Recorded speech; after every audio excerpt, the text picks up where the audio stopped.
Hello, chat.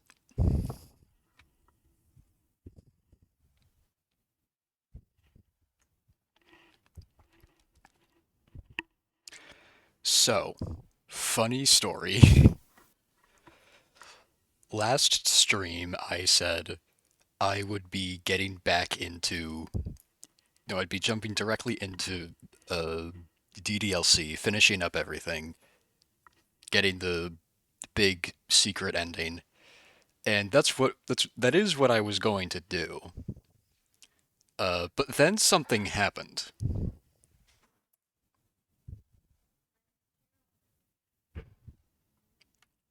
We're going to be gambling today. I should probably enable the game audio. But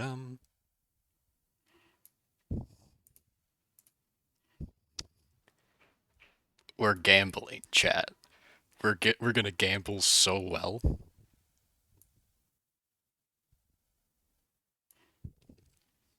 So there's purpose to this gambling. Cause if I go over to here,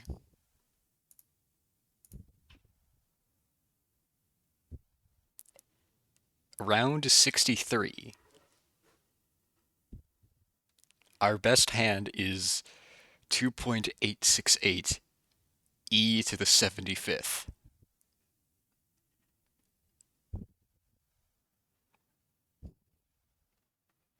Here, this game was pretty popular, but I'd never seen slash played it. You are going to learn what this game is about the hard way.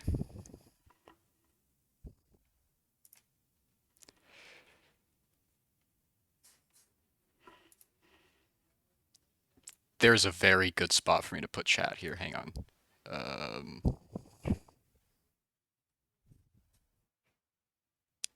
there, and you just have to ignore the chat going up. I could probably resize the window. Um, bum.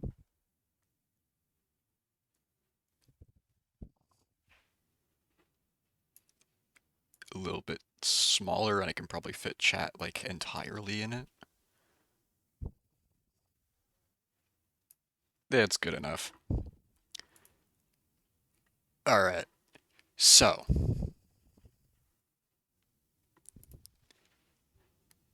the goal of the game is to reach ante 8. One ante is equal to 3 rounds, which you can see here.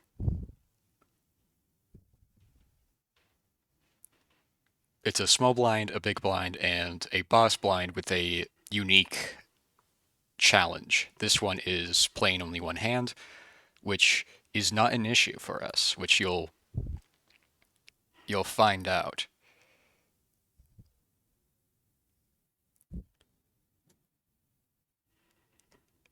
I am currently in the endless mode. The endless mode obviously goes beyond ante 8, and your goal is to get as far as possible. So why does that matter? Well, endless mode has an end. If you score enough points, the game cannot count it, and gambling roguelike, yeah, pretty much. If you get the maximum score that you can get in this game is E 308, I believe. Once the scoring requirements, once they go, the reason why there's an end is because the scoring requirements get so big that the game cannot calculate it, so it just has it as infinity, and because you can't score you can't score infinity points, so you lose. It's effectively like a kill screen in like an old arcade game. So the end goal of Balatro E308, I something about how it's calculated. We're on ante 22. How are we going to continue to? How are we going to make it to ante 39? How are we going to score infinity? And the answer is these six jokers right here. You have five joker slots, and you can have each joker just has like its own effect. You can buy them from the shop, get them from other stuff. These ones over here, they're only around because they're negative, which basically means that they're free. So I just have them in my hand. Actually, I'm probably going to get rid of you. I'm not the Joker today. Which these ones over here are the important parts. This is this Joker is this is Blueprint, and this is Brainstorm. These are two of the most powerful Jokers in the game because what they do is that they copy the effects of other Jokers. So like if I like like this Joker copies the Joker to its right, which in this case is Brainstorm, and Brainstorm copies the ability of the Joker to the left, which in this case is the Mime. These just let us get effective duplicates of any of these three cards, which is what we need.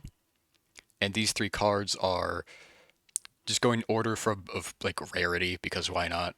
This is the Mime. They re-trigger all cards held in hand. You have a hand size, and you just hold. You have cards that you hold in hand, and whenever you like some cards can have certain effects on them, like this card here, this King is Steel, which means that whenever whenever a hand is played and this card is in hand, it multiplies. I am all over the place with this explanation. This here, this is scoring. Blue is chips. Red is mult. The chips are multiplied by the mult, and the deck that I'm using is the plasma deck, which balances chips and mult. Basically, it combines them, cuts them in half, and then that is your chips and malt. Like if I get, say that I have uh, a basic hand, the let's say that I play a hand that has five chips and one malt. On any other deck, it would just be your final chips would be five. On the plasma deck, it would be they'd take the five and the one, add them together to make six, divide it by two, and then make the chips and the malt the same. So it would be, instead of 5 by 1, it would be 3 by 3, which is 9 total. Basically, Plasma Deck is just more scoring in general. Too silly for math. Basically, we just need to make one of the numbers go really high, and Mime helps us get those numbers really big. Along with Mime, we have Baron. Baron, uh, this steel card, uh, times 1.5 mult while this card stays in hand. This just makes every card steal effectively because my deck is entirely kings. So these two are very good together, but the star of the show is Perkeo. Perkeo is a legendary joker that you can only get in Arcana packs, which are these little packs down here. They can give you certain consumables or cards, and one of those cards that it can get you is the Soul. The Soul creates a random legendary joker and adds it to your joker list. I got this in Ante 2. Perkeo. Perkeo is one of the five. Perkeo is very simple. At the end of the shop, it creates a negative copy of one consumable that you have in hand. Negative is pretty much just free, so we can. Well, I mean, you can see what I've been doing. I've been copying this singular card for a while. This card is Cryptid, which creates two copies of a selected card and adds it to your hand. This is important for later use. I just need to spend some money.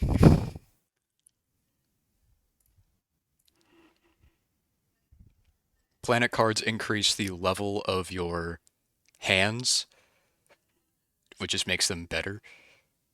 I don't have any reason to roll because I'm missing a right vouchers. Uh, one thing that every once per ante, so like once every 3 rounds, you get a voucher. Vouchers are basically just one-time buffs. These are all the vouchers that I have. Some of these don't really do anything like important. The only ones that are really like important, overstock lets us see more things in the shop. Liquidation makes everything cheaper. Reroll surplus makes it so our rerolls cost less money.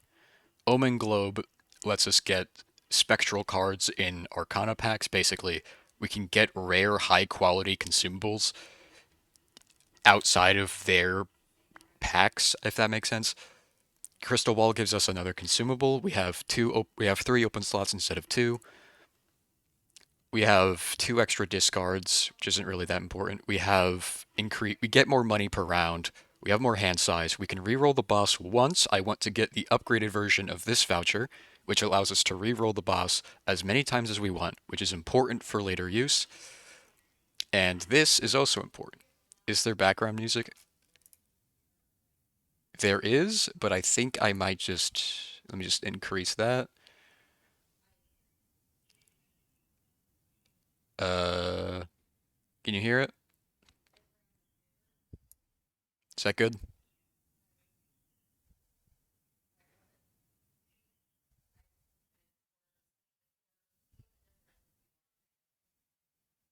I cannot hear it. I could probably just uh let me just double check if I haven't like messed this up. Ah, okay, I think I see what I did. If I just change this,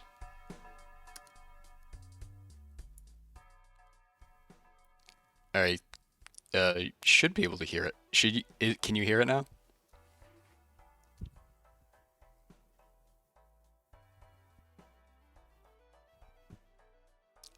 All right.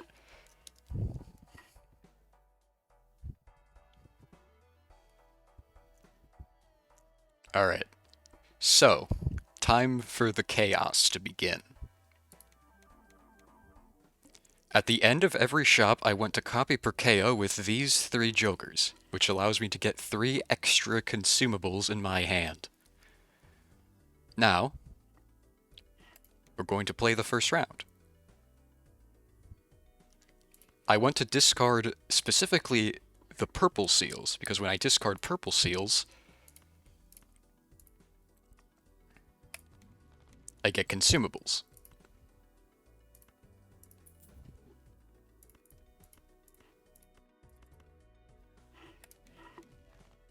These consumables are of questionable quality at times, but what matters is that we can potentially get more, like high quality ones.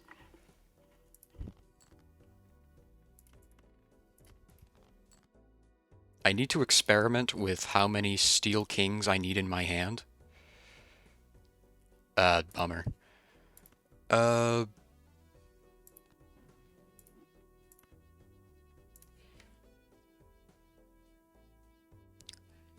yeah, sure, I'll just play this. So, just for an example, this is our theoretical max. You know, not accounting for this little guy. This is 8 Steel Kings and 1 regular king. All of these kings have red seals, which means that whatever effects they have are retriggered an additional time. Now for some more math. We want these to trigger. We want to do some basic multiplication. So let me show you how to do some math. Or would you steal 8 kings? I don't want to pay taxes. Anyway, time for counting. This one trigger of, by default, I believe this is one trigger of one effect because Steel King, the Steel thing is the same number as the Baron, so this is by default one of one, one by one.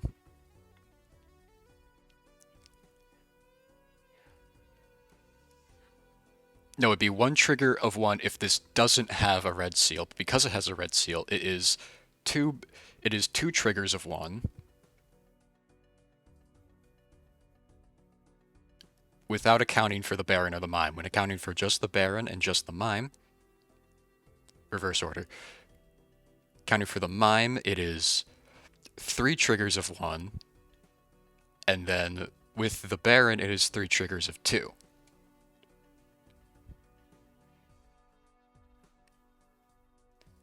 It's easier to count with the gold card, actually, so I'm just going to do that. Gold, this card, it is two triggers, because it's the base activation and then the red seal. Two triggers, three triggers of one. If I move this here, it is three triggers of 1, 2, 3, 4. 3 times 4 is 12. There is no way for us to balance this in a way that is more efficient. If we copy the Mime, it is 1, 2, 3, 4, 5, 6 triggers of 1, which is significantly less. This is 4 by 3. If we want to, we can copy the Mime, and it'd be 1, 2, 3, 4 of 1, 2, 3, which is the same. Although there is some, we could. I feel like this actually does score a bit more because of the steel cards. I guess we'll find out. I have a few numbers written down, and I want to play this stone card anyways, just because I want to get more steel kings in my hand.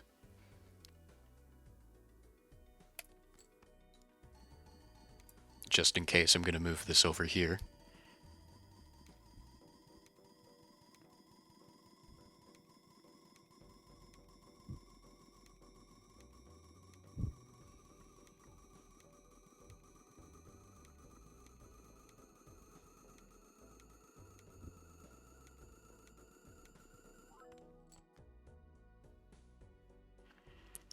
That is E46.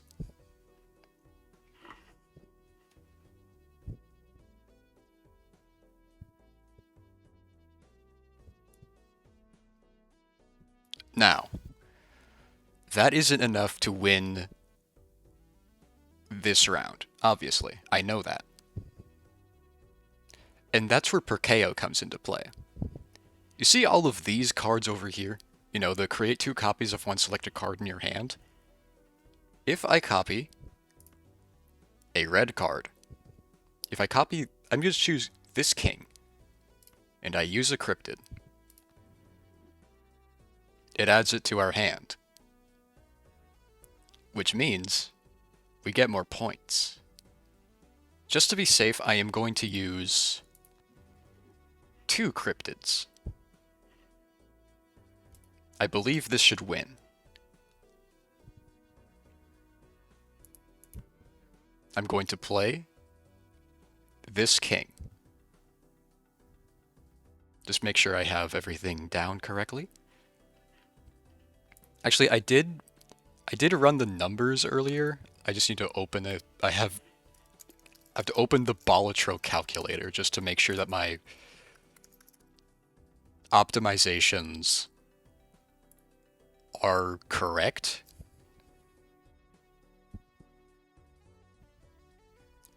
Let's see, one copy of the Mime and two copies of the Baron. Where is the Baron? There it is. Getting the calculator. I can probably just stream it. Yeah, sure, why not? Screen capture, just like that. And window capture, that one.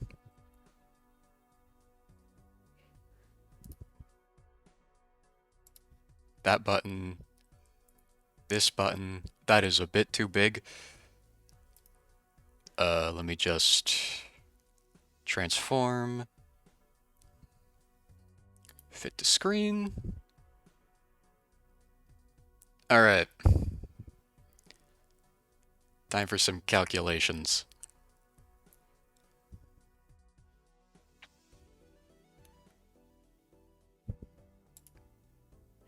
This is effectively what we have to work with. This isn't exactly what it is, but like, doesn't matter. Now for the cards. We have a red seal, gold card, king. We're going to be playing this, and in hand we have an additional gold king.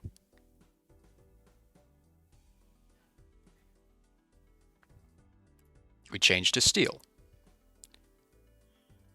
2, 3, 4, 5, 6, 7, 8, 9, 10,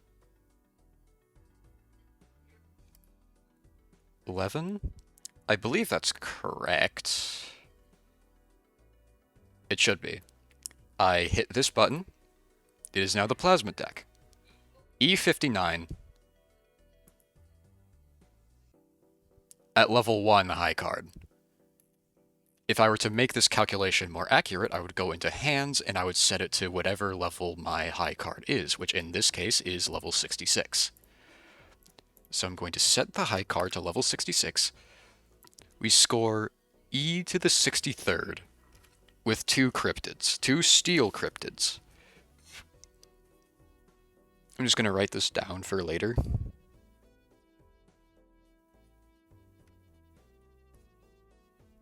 E63.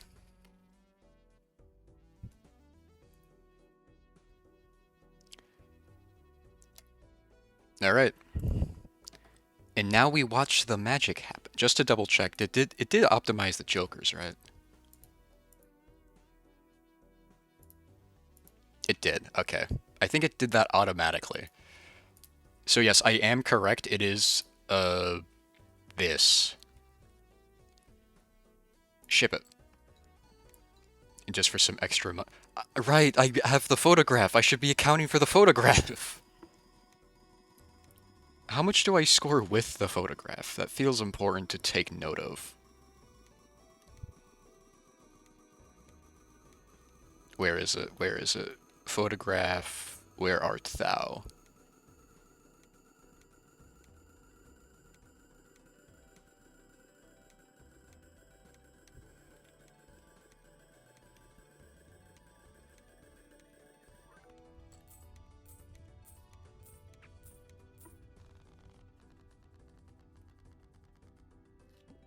Alright, the photograph adds an additional E.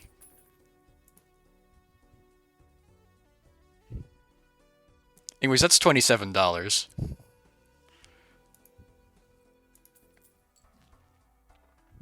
Wait, that was E70.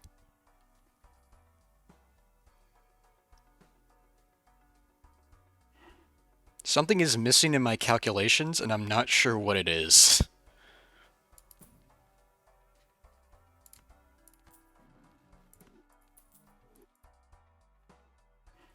I accidentally opened the Notes tab. All that for $27. We could make more money per round. It's just, I'm too nervous to.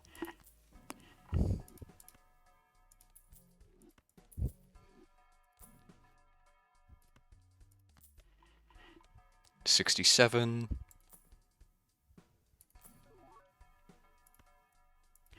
$68. Alright, we're not leveling up high card anymore. I don't speak French. I don't think anyone does. I think French is a made-up language. Go next. and then position the funnies. We've only got one hand to do this, so I want to make sure I have everything correct. Discard for that. Discard for a chariot. I can make another Steel King, which I probably will.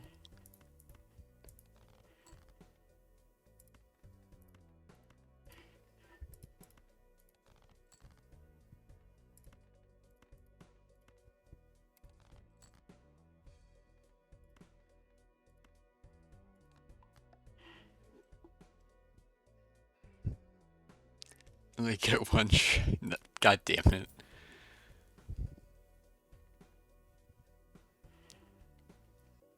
Alright, so what was my score? Eminem has been on the radio a lot recently. I haven't noticed.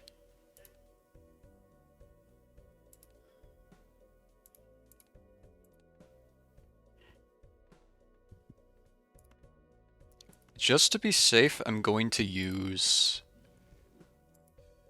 2 of these. This should be good.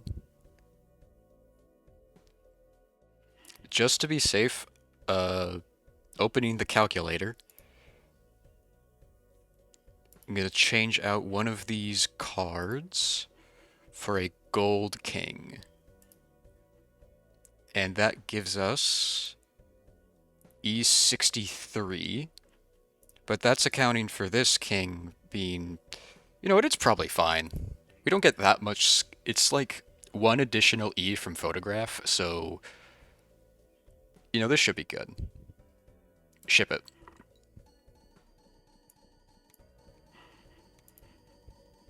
I only listen to the radio in my car because it can't connect to my phone. I just don't listen to the radio much, like, at all.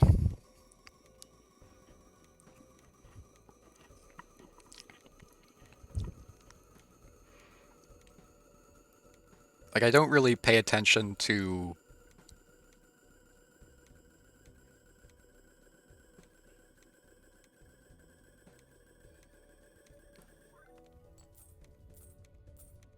E68.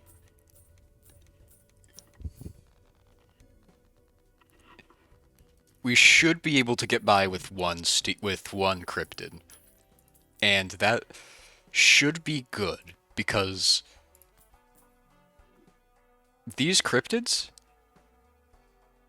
You said ship it twice, so I'm contractually obligated to ask what's your favorite ship. Like, in general?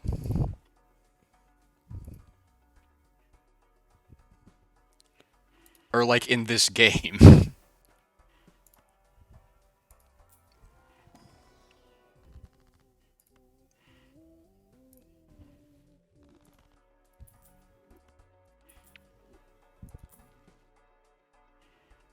In general? Uh... I don't know, I don't really ship. I don't really do shipping. Like, I don't find it, like, weird or anything. I just don't do it.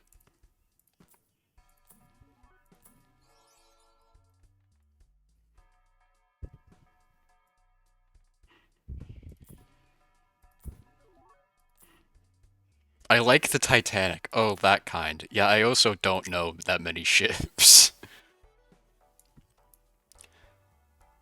What was I saying? Right. How many cryptids we use per round is important, because we need... Actually, I need to get this voucher out of the way. The amount of cryptids we use per round is important because we don't have an unlimited amount of cryptids. We can only create 4 cryptids per round.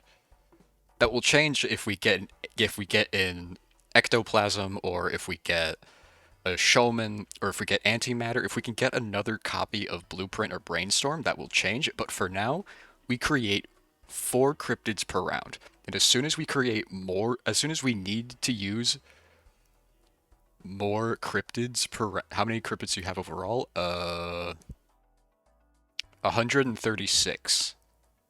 After this, unless Perkeo copies deaths, it should be 140. Yeah, 140 cryptids. As soon as we start using cryptids, if we need to use more than 4 cryptids per round, then we have to skip to the end. How do we get so many? The answer, I got Perkeo Ante 2, and I got a cryptid in my consumable hand, in my consumable slot, in like Ante 3. So I got Blueprint and Brainstorm back to back in Ante 5. So I've been making copies of these for a while.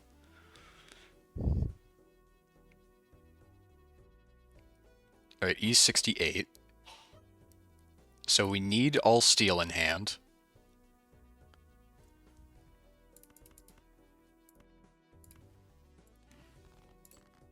I guess it'd be more accurate to say I would like to have all steel in hand.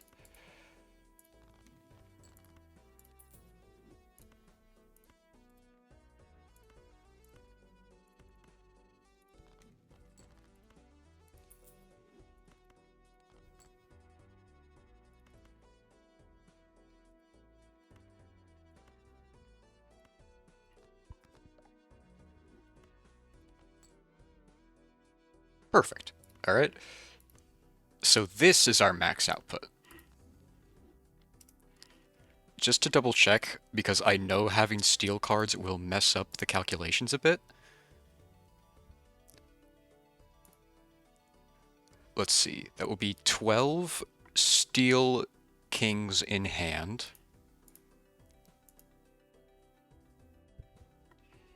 That's E66. Apparently. But I'm not sure how accurate this calculator is.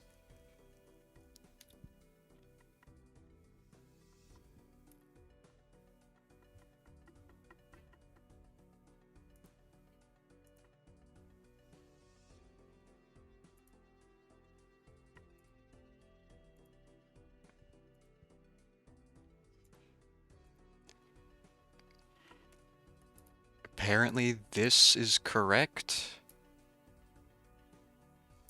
I guess we'll find out.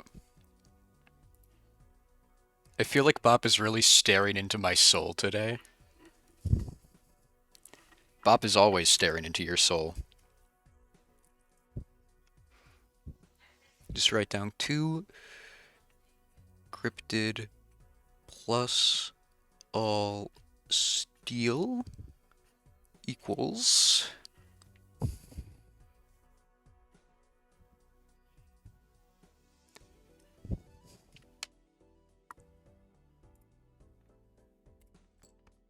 It doesn't matter if we copy the mime or not, but just for tradition, I'm just gonna swing it over. The reason why I swing it over is because after the end of round, wait, is it? At the end of round, uh, you can change what jokers the Blueprint and Brainstorms copy to get more money. All right, 71. So we're good for the rest of this ante, but we really need, like, there's a few very specific things that we need. 2 specific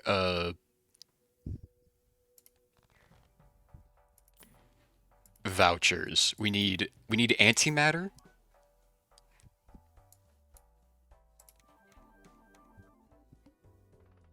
and we don't need hieroglyph, but that would be preferable because it gives us more time to... Why did I move that? It gives us more time to generate cryptids. May not be active in chat that much because I'm gonna draw. Yeah, that's fair. Don't discard those Fury. Strength and Hierophant we don't need. I'll hold on to them just in case I draw another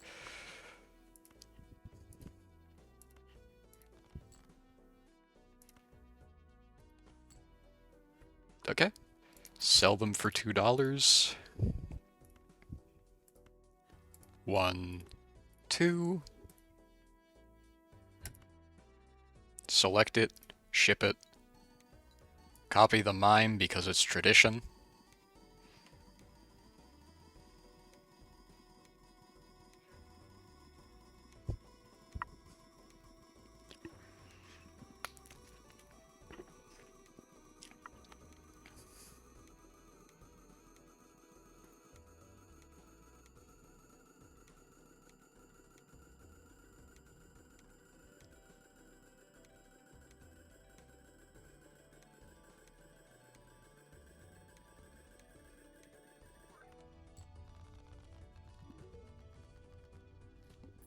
Oh, we've unlocked the Big Hands achievement that we get for having 80 or more cards in the deck.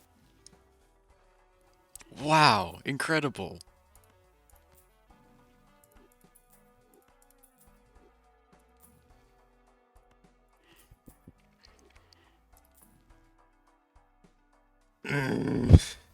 We can't use the invisible choker.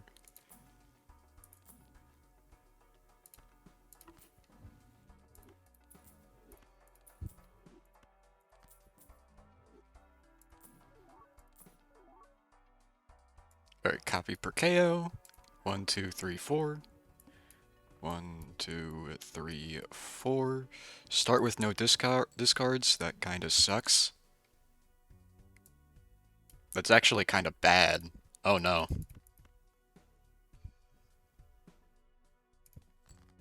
Okay, we're gonna have to use our hands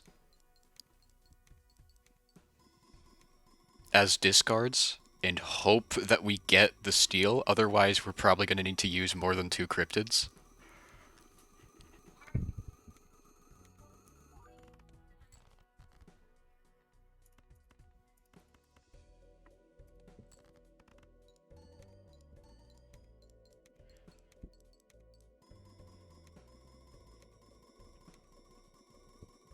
Oh no. I don't I have faith. I have faith. Trust the process.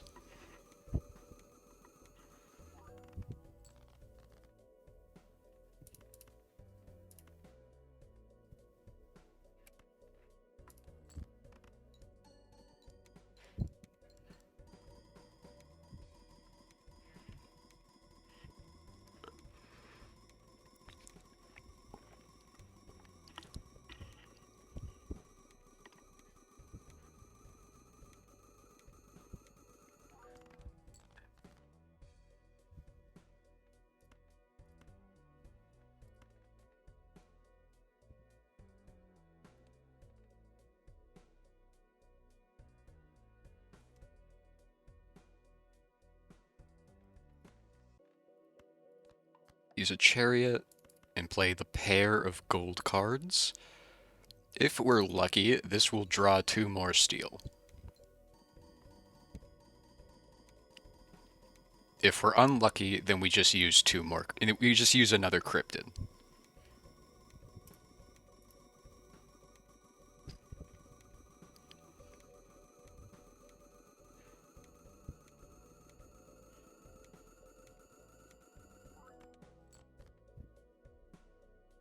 Nice.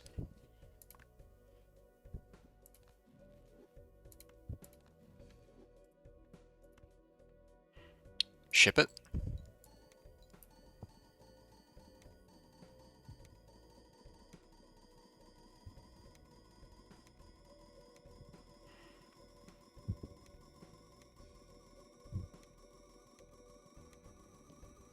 Why are you saying nice with a period? Am I missing something? I love repeating words. I see.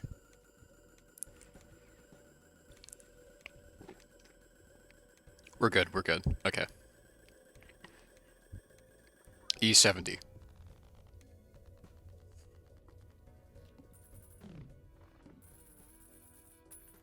$25. The money!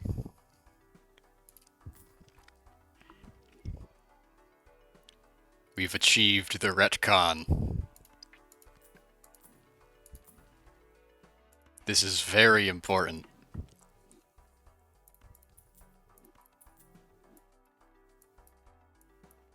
Retcon is one of the vouchers that are like a very important part of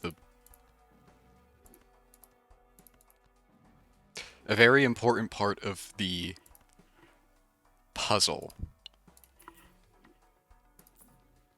Money? Yeah. Yeah, money.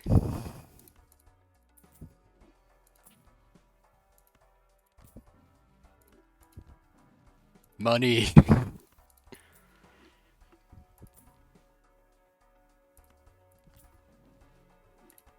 So many emperors and none of them are giving me Hermit. Because they give me something even better. Let's go. Let's go. We love $50. Money.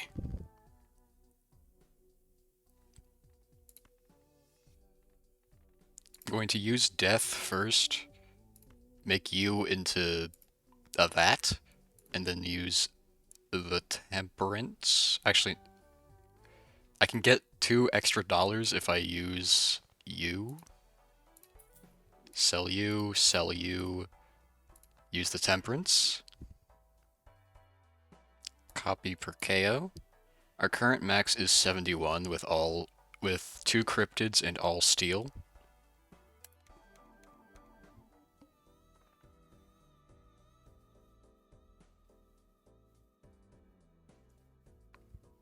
Okay, let's just that works. We're now going to need to use 3 cryptids per round. We're not bleeding out yet. We're still generating more cards than we're using, but we're getting close. Which means that retcon came at the perfect time. Because it's around now that we're going to need it.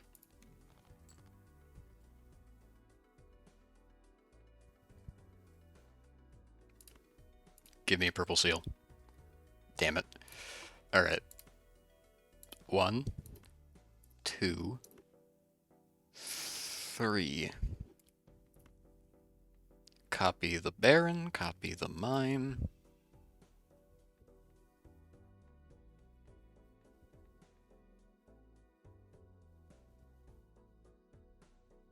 Is this still...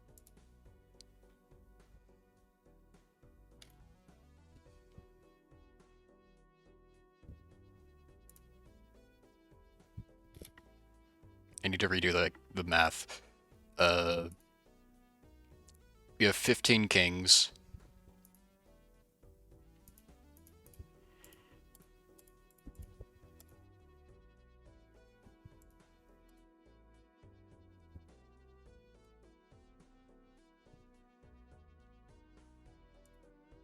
Okay, yes, this is enough.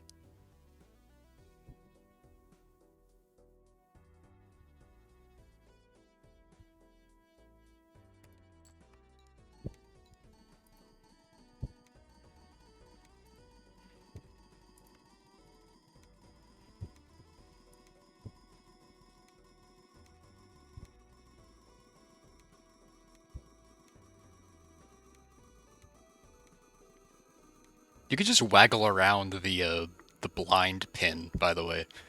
You can pretty much waggle around anything. Like, if it's not like a button that's like pinned down, you can waggle it. Like this card. Ooh. This one.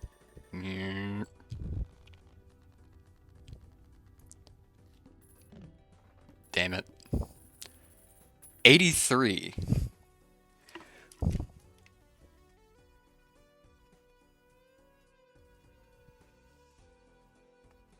Just write that down. E83. That is... Oh! Another negative!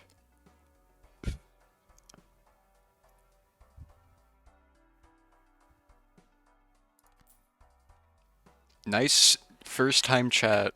Nice streaming, guy. I actually love this game, and I really wish we could play together.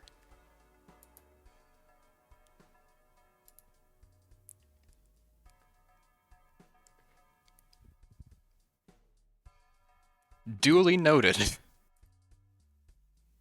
Oh damn, they also followed. Thank you. I'll keep that in mind for later.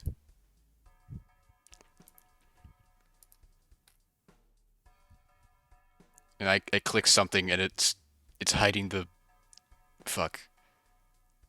Uh, I've messed up something on my window. And I have to and close that, open that, fixed. Everything is perfectly fine. We love Scuff.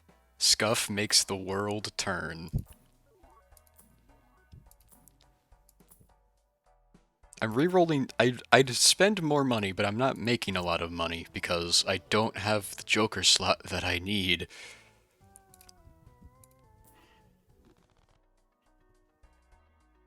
Copy the per KO. 1, 2, 3, 4. Swing them back over. Select. Baron. Mime.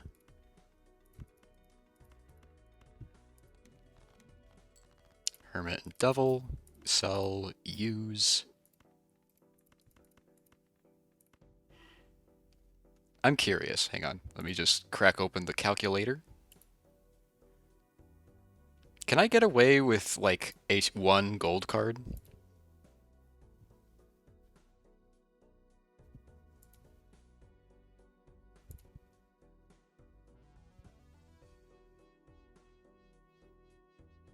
Theoretically, but I don't want to risk it.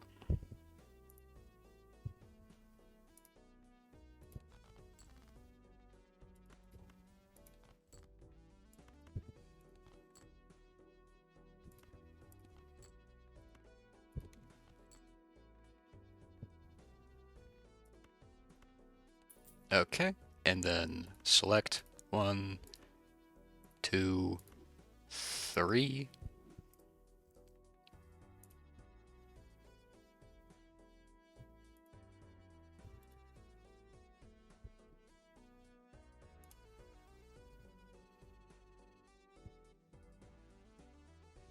Wait, have I been using the calculator wrong this entire time? Oh my god, I have. So we can get away with playing this one.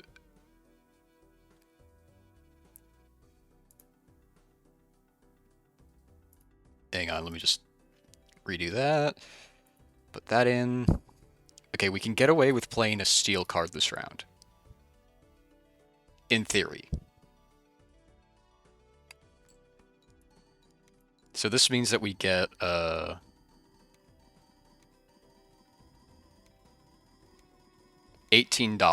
18 more dollars. Don't want to risk it for the biscuit? Correct. We risk it for the money.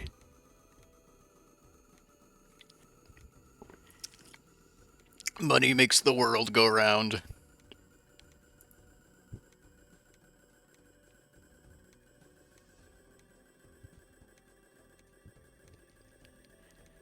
Look at that. 81.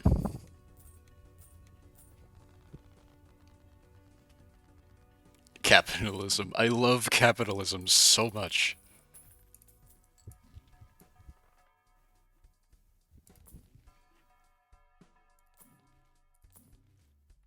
Spend money to make money.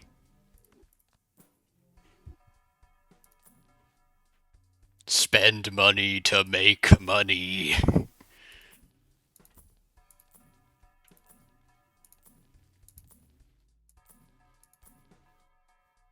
Go next. So now that we know we can have 2 gold cards in hand, no, we can have 1 gold card in hand as a treat. But what if I have another gold card in hand? 2 gold cards in hand is E80. You know what that means.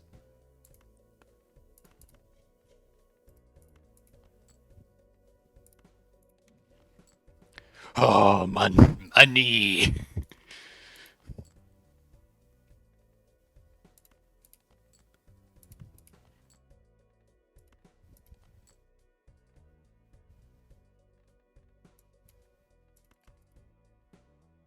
I am running a bit low on purple cards, but I think we'll be fine. Actually, no, I could just play this. I'll just let this score. I haven't used any cryptids yet, so I'm fine with just playing in single hands. Once we use the cryptids, I'm a bit more cautious. There we go. I clicked. Uh-oh. That's the wrong button. I love Max so much. Anyways, 1, 2, 3. Copy the Baron. Copy the Mime. Play the Steel. Copy the Mime again.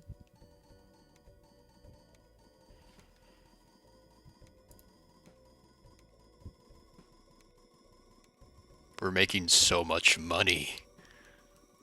We're gonna make like a solid $36 if I'm doing my math correctly.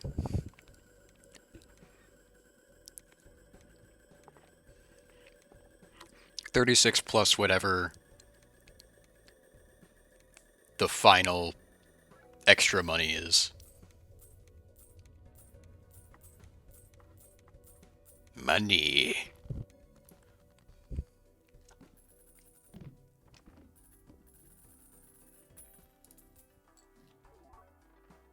We can go back in time. I would like to go back in time. Let's go back in time. Preferably now. So what are they? Alright, we can get away with more nonsense.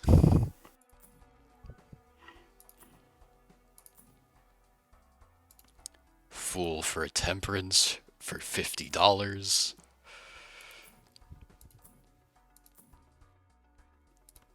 Emperor, I'll hold on to it in case I get a fool. I didn't use it for temperance for $50.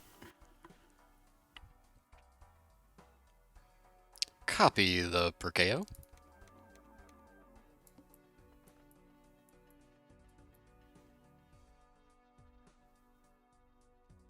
We're good here, so we don't need to re-roll for thing that we should be re-rolling for at some point. Wait, this is E77.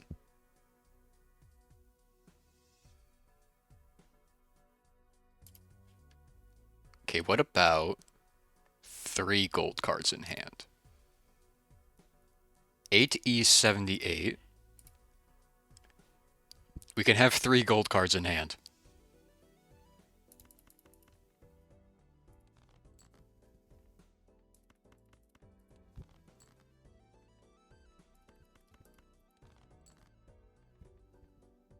There you are. Just to be safe, I'm just gonna make that.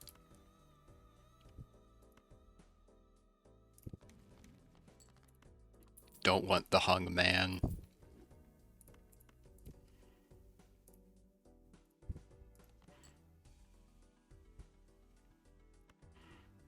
And then 1, 2, and 3. The hung man? Yeah, the hung man. You know?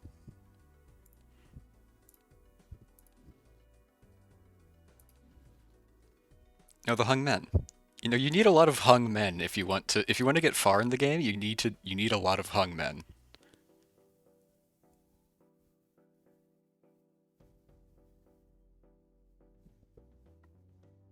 If you talk to any like good balatro player, the main thing that they're gonna tell you, like if you ask them like, "Oh, what's your favorite tarot card on average?" Uh, a good like 50 good chunk of them are gonna say like they love hung men. I hate my mind sometimes. It's not your mind. I am making a joke. I know it's hanged, man. But I just find it funny to call them hung men.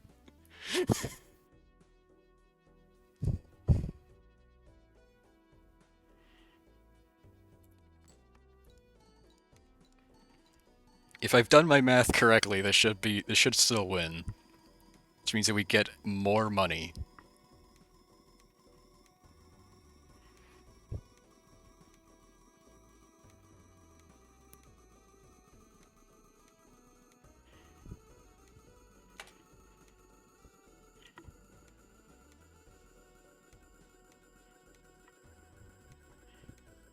I don't like hung men.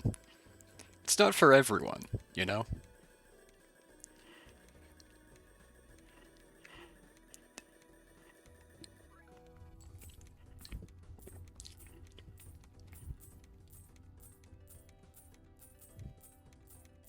Look at all the money.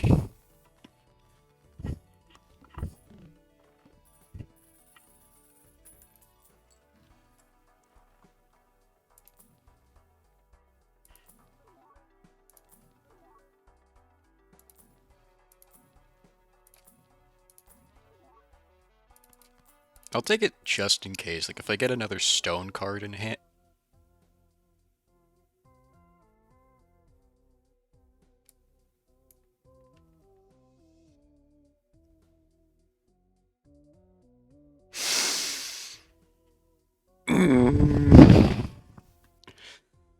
So,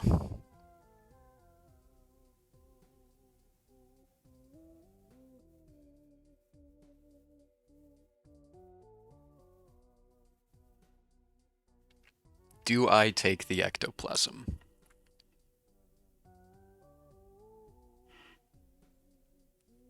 What happened? This is the spectral card ectoplasm. Ectoplasm allows you to add negative to a random joker that you have that does not have an addition. In other words, this allows me to make a negative brainstorm or a negative blueprint or a negative mime in exchange for -2 hand size. In other words, I can get another joker slot in exchange for another cryptid.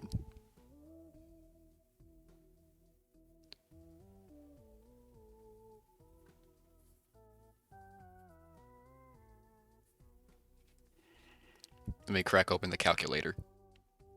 What if...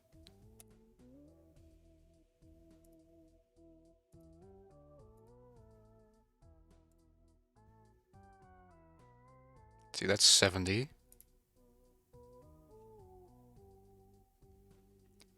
See, currently we have hand size 9.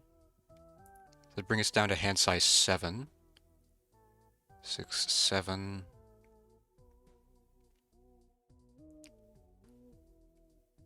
That means that 2 cryptids with all steel would bring us up to 66.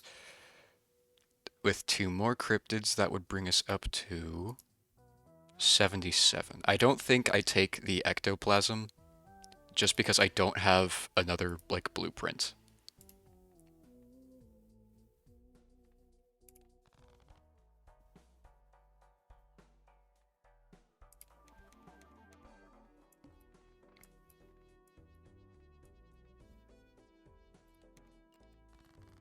You there, you there.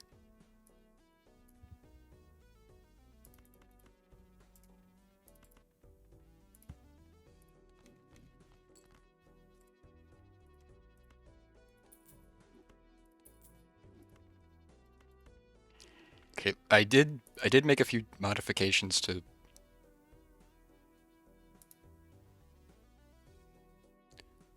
this, so let me just revert those. Let's see. 1, 2, 3. Yes, we can have 3 gold cards in hand. don't want the hung men. I said I don't want the hung man. 1, 2, 3. Copy the Baron. Copy the mime. Ship it. Copy the mime.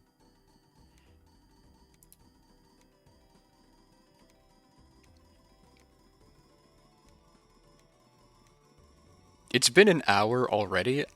I have not been keeping track of time, but I think we've passed... We've done 3 antes.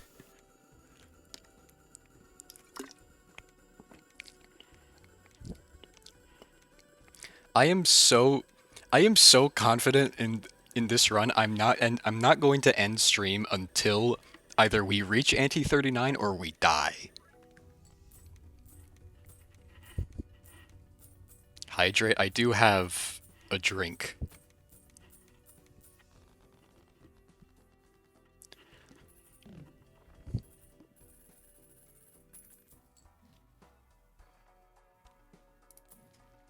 I could crack open a Mega Buffoon pack.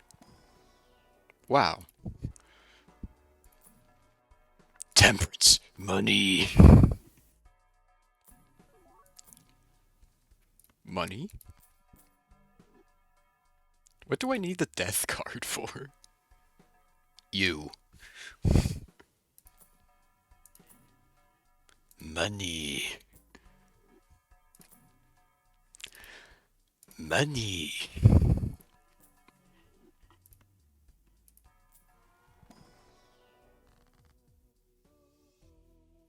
Bummer. I might as well just use... Might as well just make this into a king.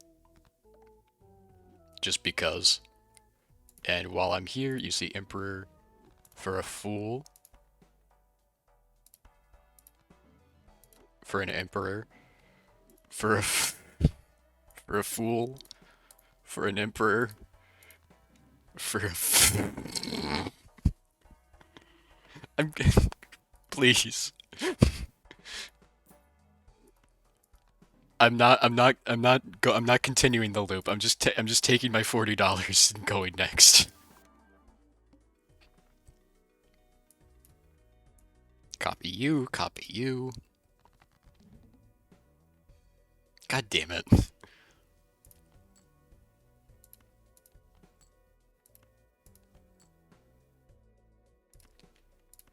Neat.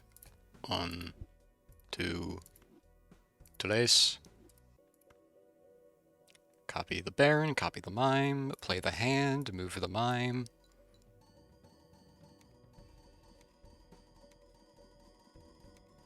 I think we're gonna reach $2,000 this round.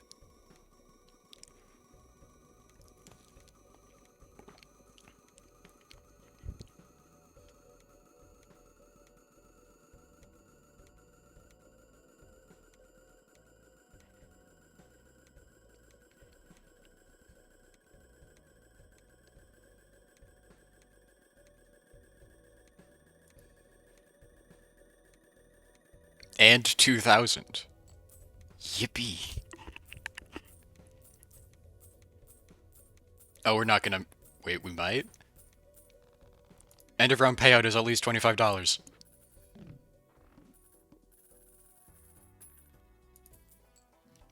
$2,000. $2,000.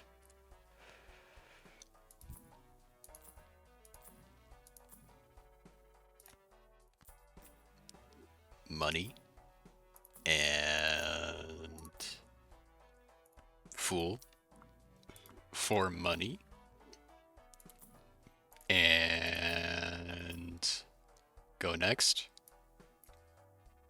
Copy per KO. E80... E87, okay.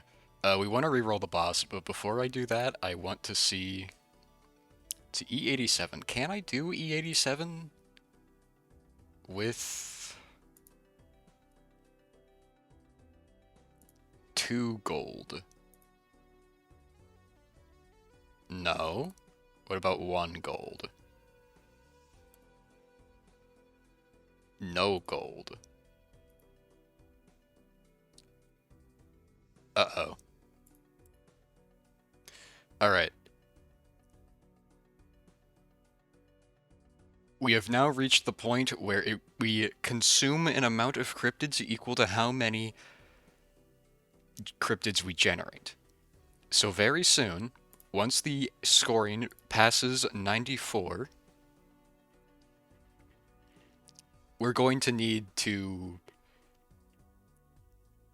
enact Operation Serpent, which you might find out if we get lucky with rolls here.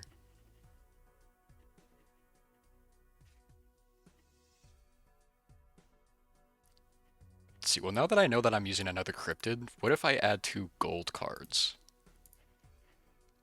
Oh no, I only need 1 extra gold. I only need 1 extra card, and then I can. Oh no, I need 2 because 2.271 E87 is not 4.8 E87. E91.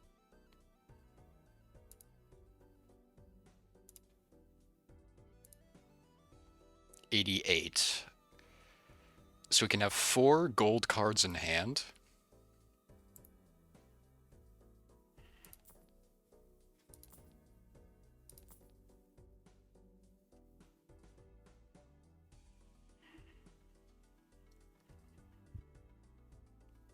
You're going to be finding out what Operation Serpent is very soon.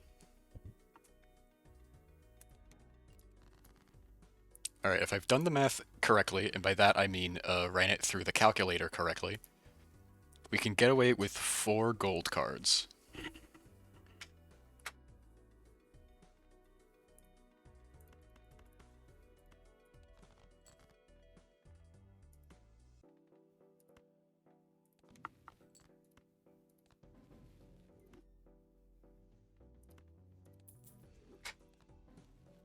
Emperor. Oh no, not again. Fool for an emperor for money.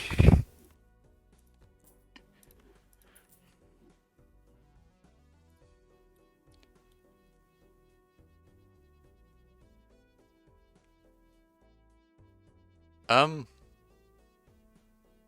okay, I'm getting a bit worried. Thanks for the follow, but also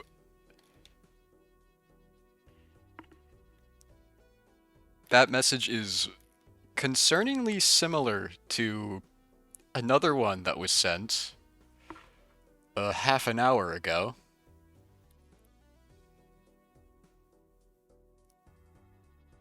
I'll keep it in mind.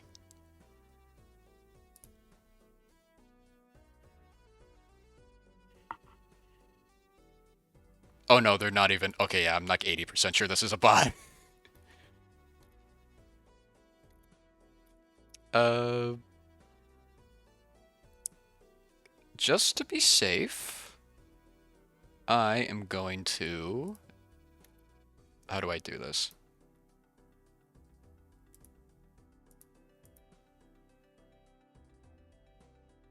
Turn on shield mode. Is shield mode just I mute chat?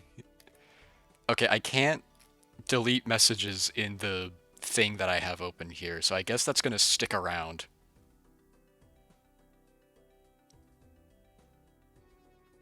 Actually, wait, no, I'm an idiot. Hang on.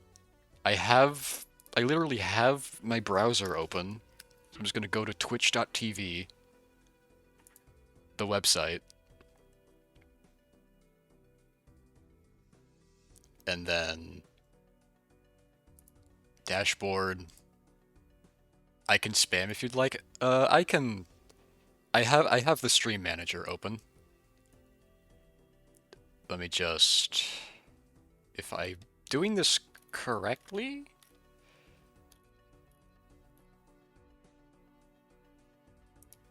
How do I feel so old.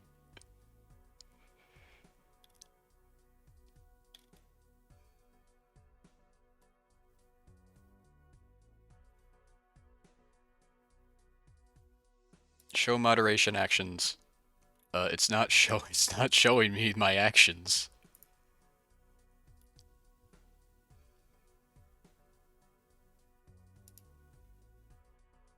Can I, like...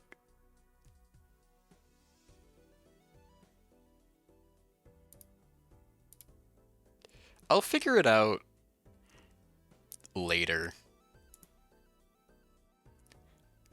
Is that there are bots slash spam? There is more than usual, I'm noticing, but that could just be because of the category. Because I know balatro is pretty big. This is a different type of bot, though. Like, I haven't seen this type before.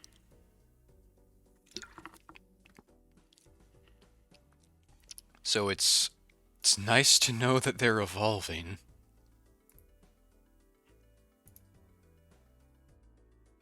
What was I doing? Right. I might as well just...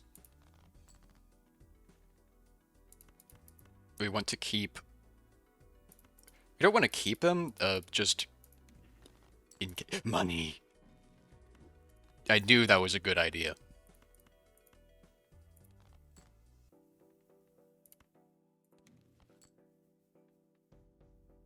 Man.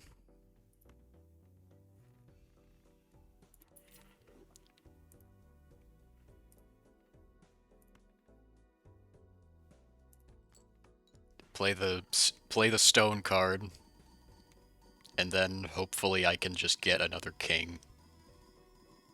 Doesn't matter what type because I'm going to be copying. We have the four. We have our allowed four gold kings. Like that the plasma deck looks like pastel bisexual flag colors. Yeah, as we all know, whenever bisexual people go to gambling tables and they play poker, they get an amount of chips equal to... They get squared... They get the squared number of chips. Math. One. What do you mean forking? Are you trying to say... Are you trying to swear in my twitch.tv chat?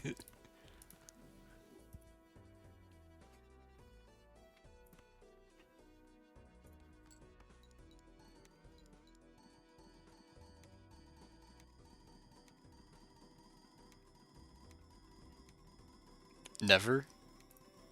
I know, but because like if you are, I'm gonna have to uh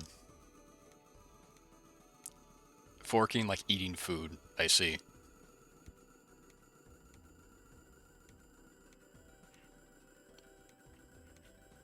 Okay, okay.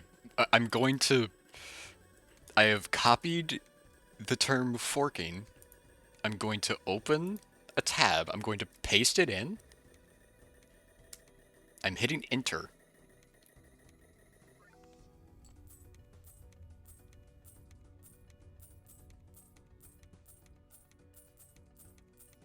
Hey, Joy.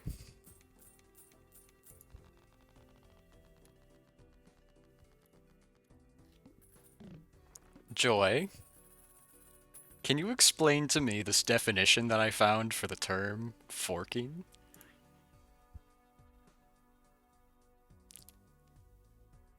Can you explain it for the class?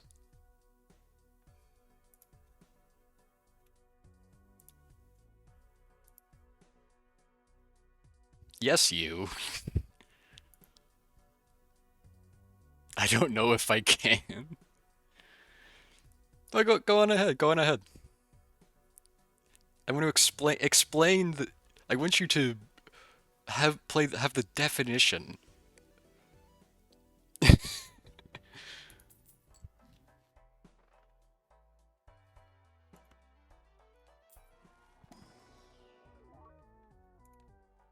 I don't know what it actually means. You get away with it this time. I have my eye on you. I guess it kind of. But you'd never say that? What did you just say? Never.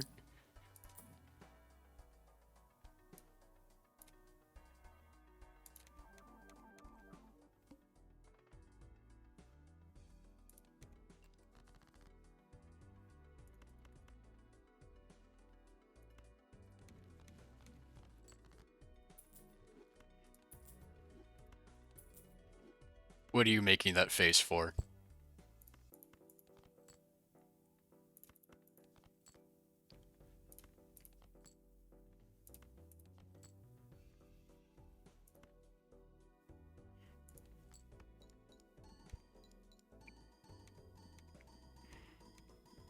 It's faster. I'm realizing now it's faster for me to play a single card and just copy per KO instead of like, putting these in beforehand.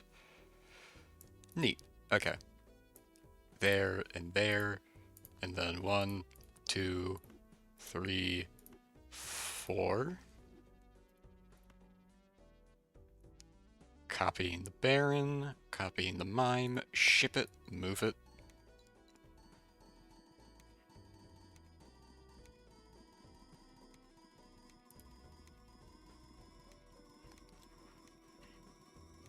How did the Grammys go? I'm curious. I know, like, well, because this is going to be a lot of scoring. Grammy winners 25. I do know Chapel Roan won something.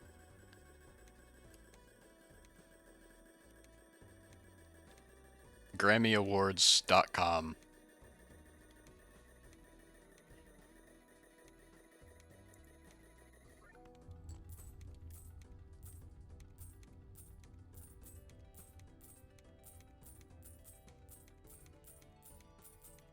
Wait, the Beatles made a record?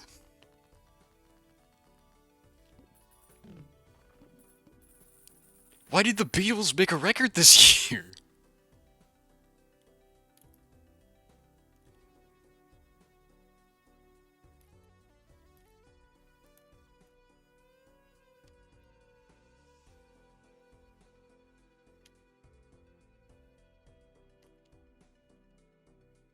The Beatles, there's a record. Like the Beatles made a record called Now and Then. I didn't hear about it. Yeah, neither did I. Hang on, what is this? Now and Then Beatles.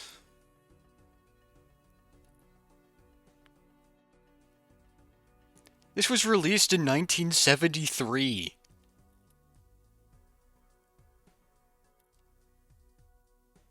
Wait, no, it wasn't. What? Oh, it was okay. It was recorded. It was written and recorded in 1977 and was unfinished until 2024.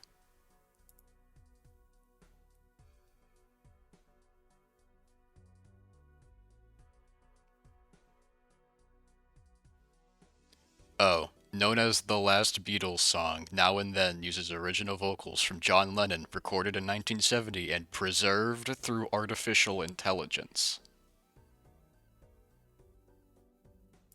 That's great. Good for them. Good for them.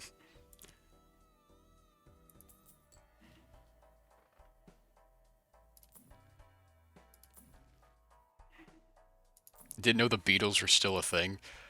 I don't think they're like a thing. I think it's just like they just found the song. UAI. Yeah, like, oh hey, it's a castle. I can get +3 chips for discarded heart. I don't think anyone, not that many people like AI. I understand the reasoning for why they'd use it for like preservation. Like I don't agree with it, but I understand the reasoning, I guess. It's another ectoplasm. They're following me.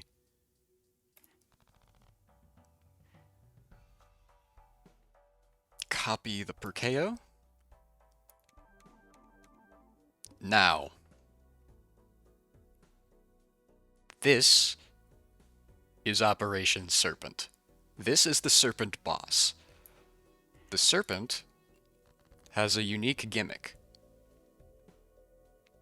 Whenever you play or discard a card, you will always draw 3 cards. Which means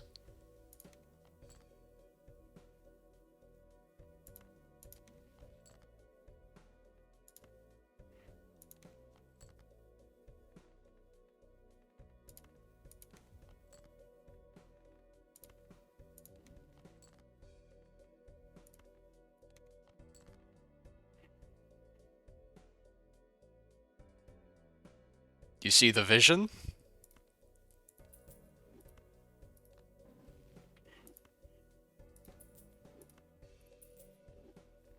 Now copy the Baron, copy the Mime, play the card.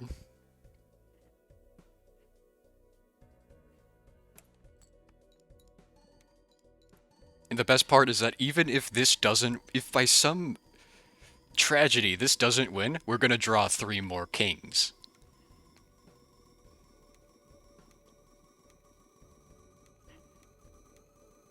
This is how we survive. After we begin to lose cryptids per round, we skip directly to the serpent. We re-roll the boss until it gets to the serpent, and then we skip directly to the serpent. That allows us to preserve our cryptids.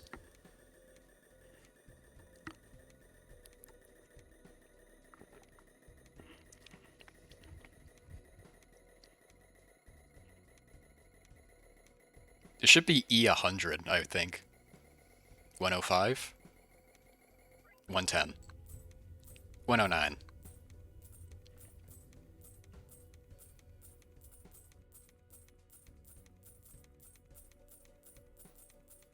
This is how we live. This is how we make history.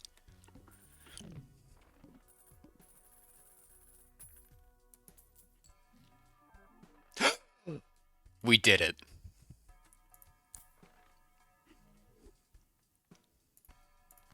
Looks like it's delayed gratification. We can earn $2 per discard if we don't use any discards at the end of the round. Okay, so antimatter. You remember this voucher? You probably don't, because I know your memory sucks. This is the blank voucher. This voucher does nothing.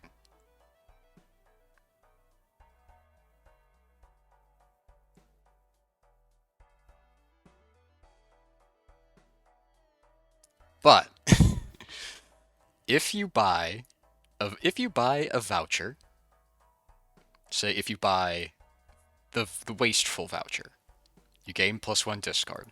Once you buy this voucher, you can get an upgraded variant, which gives you another discard. If you buy the blank voucher, its upgraded variant is antimatter, which gives us another Joker slot, which means this. +1 hand size, we can take it. For free.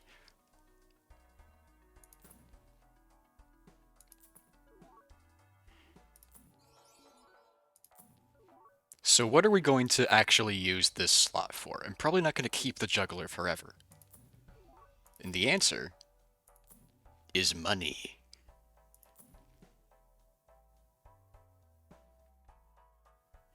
Or, let me just check here. Great, it's Splash.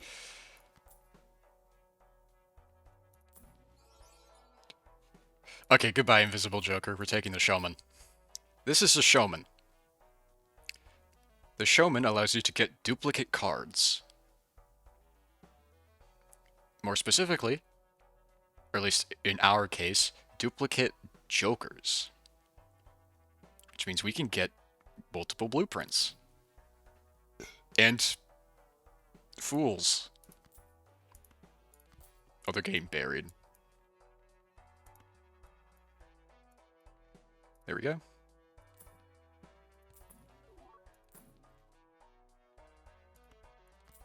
$50. More money. Is it the Greatest Showman? I think it's just a Showman, because the Greatest Showman is kind of a prick.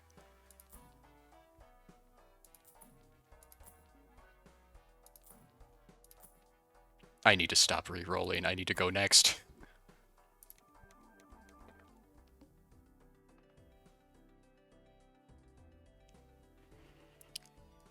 Alright. So... this is E98, which is a bit scary. Have you only now noticed?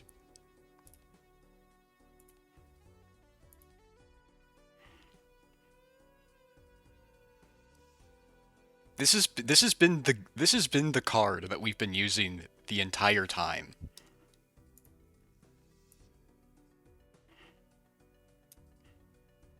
Yes, it is Among Us.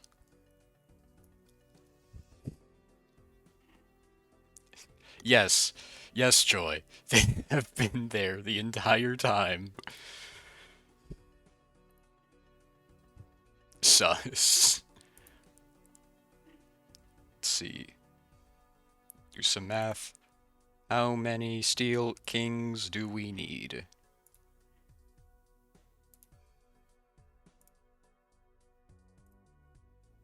Uh-oh. Issue? We are now bleeding out. Solution.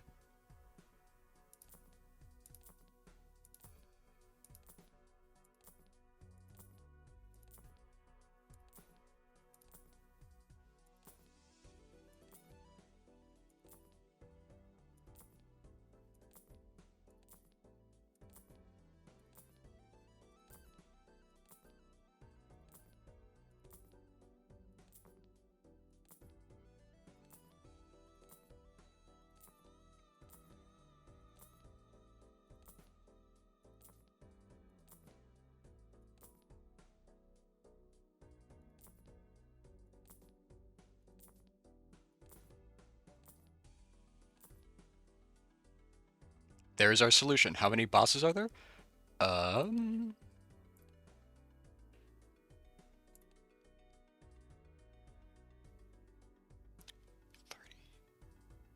23.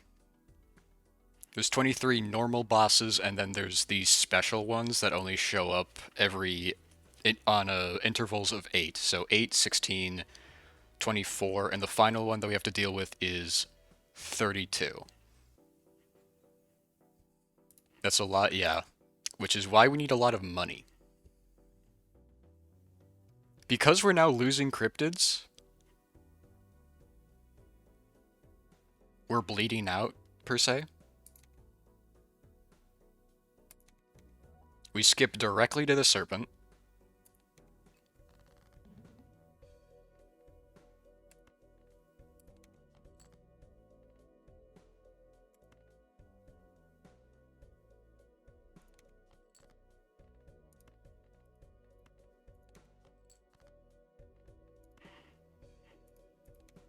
Bye-bye cryptids? Not yet. They're not gone yet.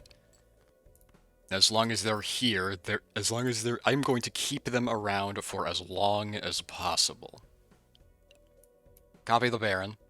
Copy the Mime. Ship it.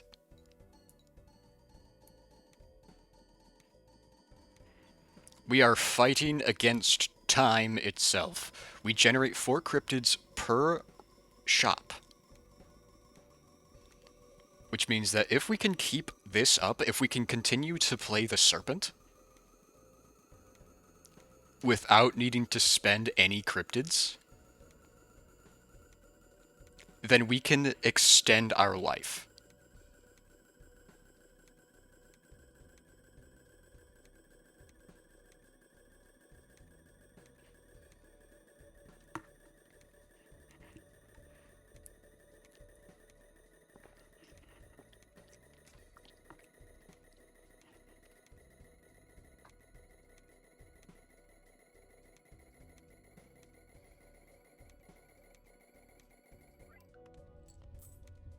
$113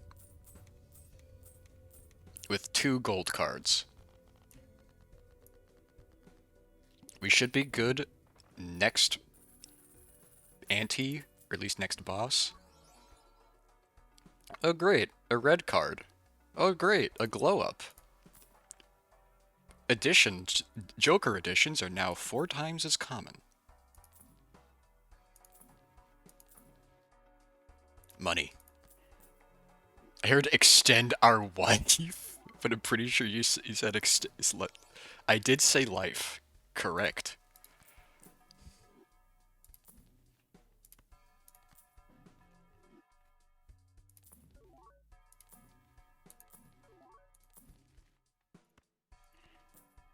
Glow up, money. money.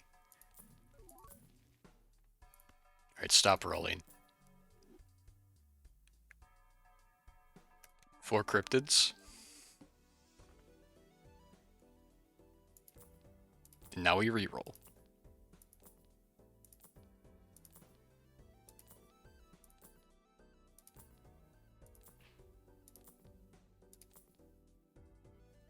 That was quicker.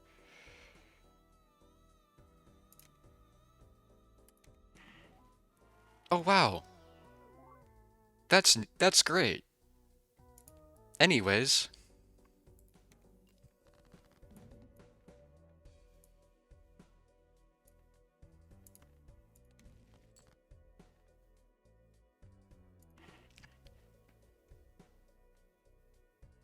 I think we should be good for now. Different yeah, the background does shift for every boss.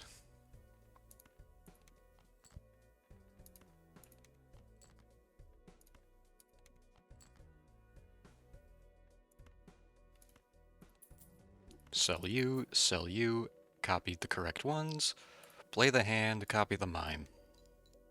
What did that mean?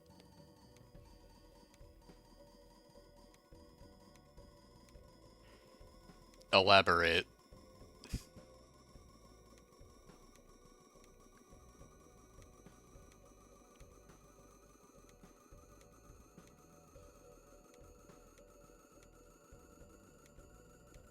The kings are among us, Pete.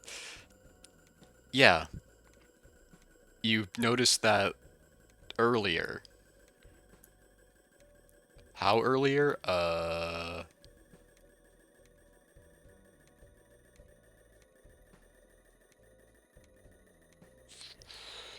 Think like 2 antes ago? But also... Was it? No, it was last ante. I just don't know what's happening all the time. Completely fair.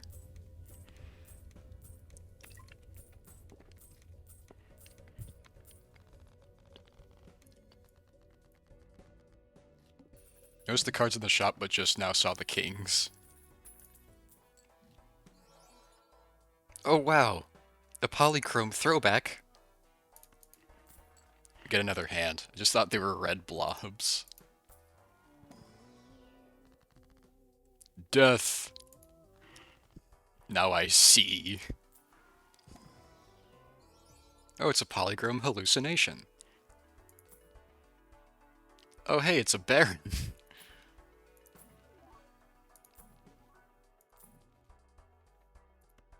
Money.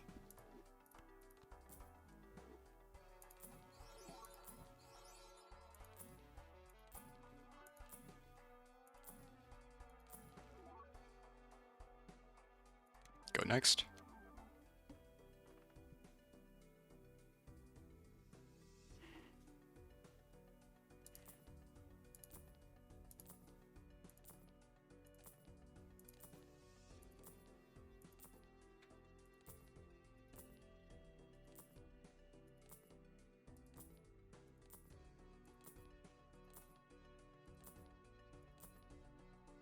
Serpent. Skip. Skip. Select. Copy the baron. Actually, we don't need that yet. I know we don't win in one.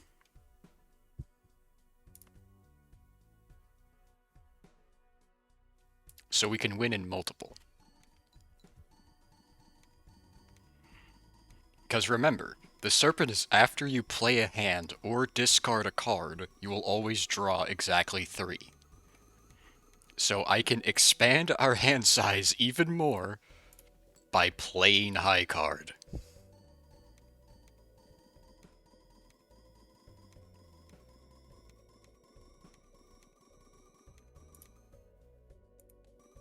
Hypothetically, I could, if I could play the steel cards instead of the gold ones, because I'm very likely to draw steel cards compared to gold ones, but also, I don't want to risk it.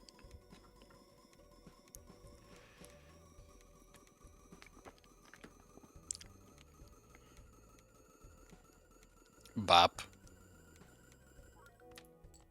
We love Bop.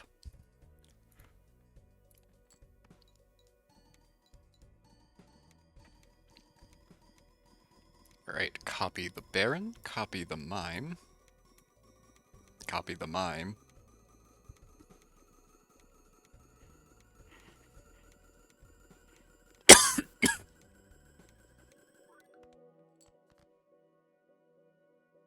And then discard. And then discard. And then discard. And then discard. And then discard. And then discard. Okay, it's very, very stupid, but just in case, I want to double check the calculations. This is 6 gold.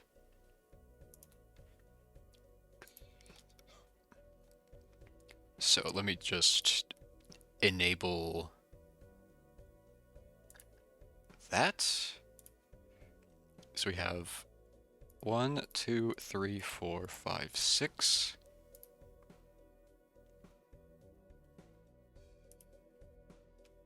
And then swap to steel.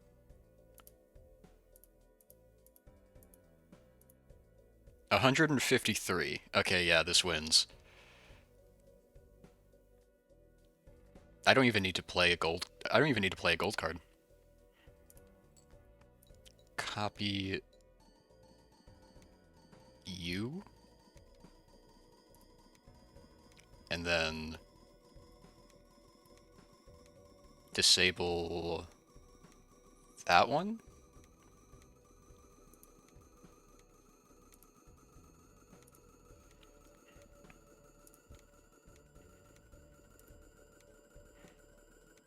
How much you want to bet that this rare tag gives me a blueprint or brainstorm?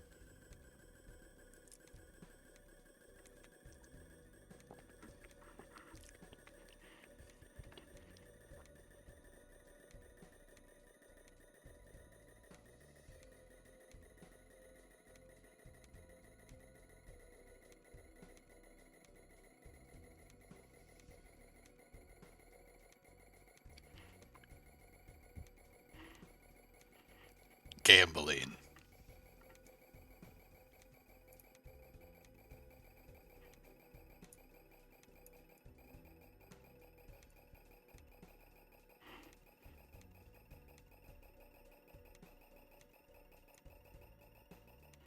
Yeah, this is something that you should kind of keep in mind for long balatro runs. They do take a while to score.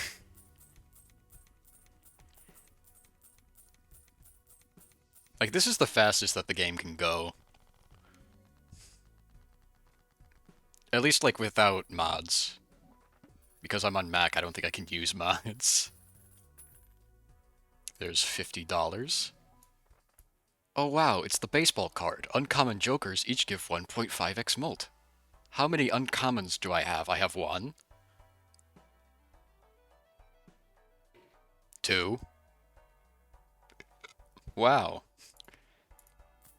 Reroll glut. For more rerolls, for more money.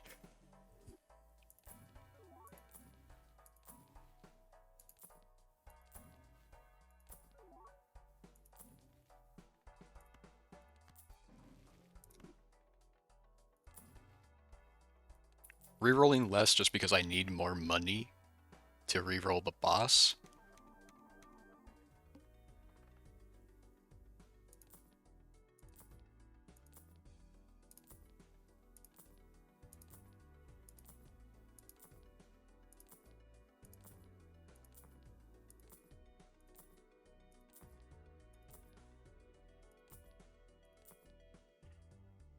Money runs out fast. Yeah, that is an issue.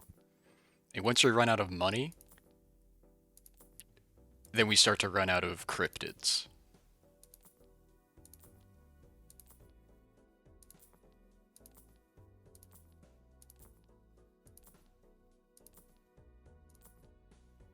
Oh, thank God. Okay. Give me an immolate. Damn it.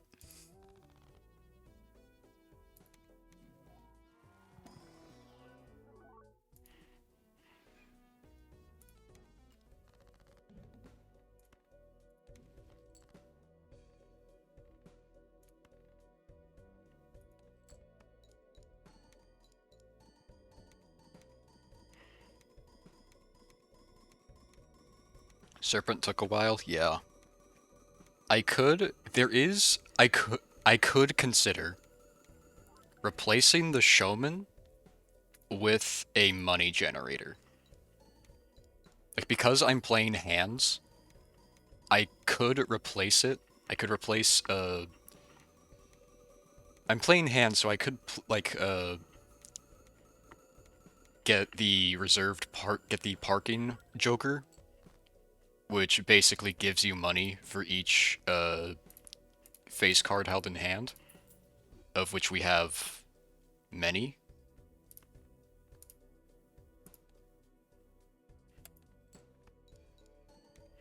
Money? Yes, money. We could make so much money.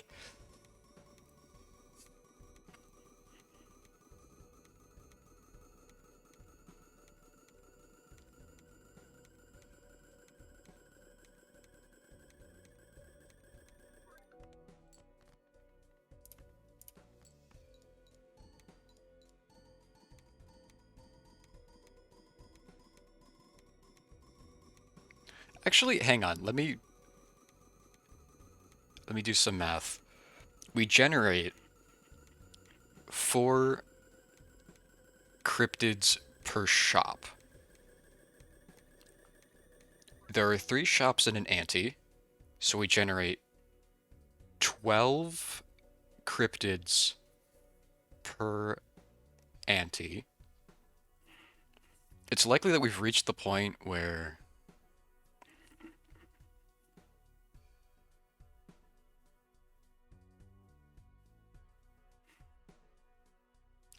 Hang on, let me double check something. We have a hand size of 9, so that means that if we want to be positive on cryptids, then we'd need to... Because we consume the same amount of cryptid cards each round, roughly, and we produce 12, we'd have to use 5, below 5 we'd have to use 6 or less cryptids to continue to play an ante without losing cryptids. So that'd be 5 per blind. That'd be 10 additional cards, that'd be 19 steel.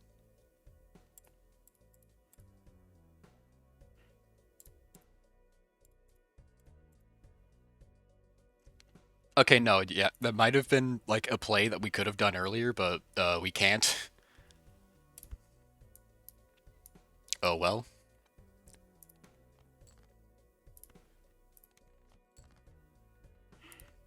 What do cryptids do? They add they add 2 copies of a card to our hand. It's how we normally break the hand size limit, and it's how we're able to get like big score. Basically, Cryptid allows us to have more cards in hand, and more cards in hand means more points. Here we have 29 with 7 gold kings. Calculator 1, 2, 3, 4, 5, 6, 7. And then the rest are steel.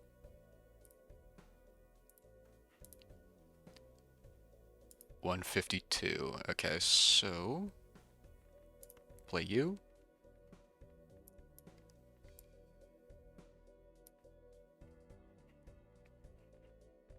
Everything should be copying the correct ones.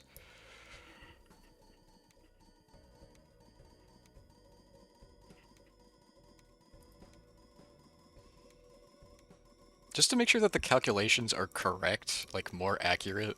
Like, it's an incredibly small thing, but I just want to document it. I need to add scary face to the calculation. It doesn't even change the number.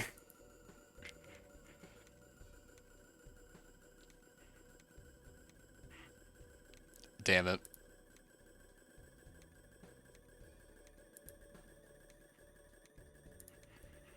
back to here. So this is 152. We can continue to survive without cryptids.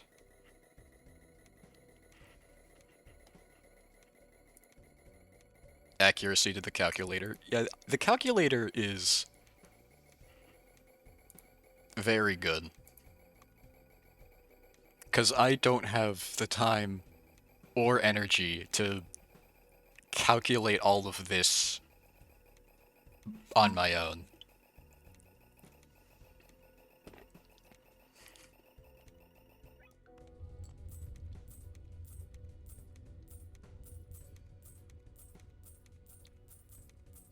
We get $18 per gold card. So 18... Lots of money.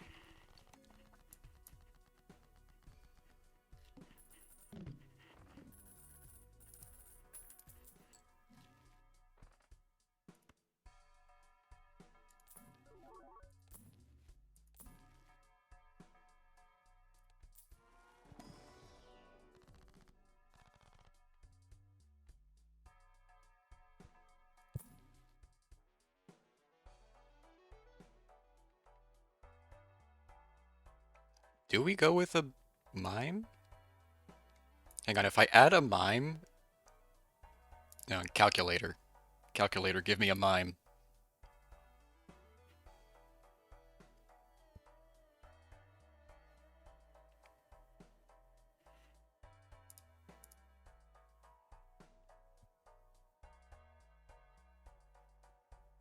E191.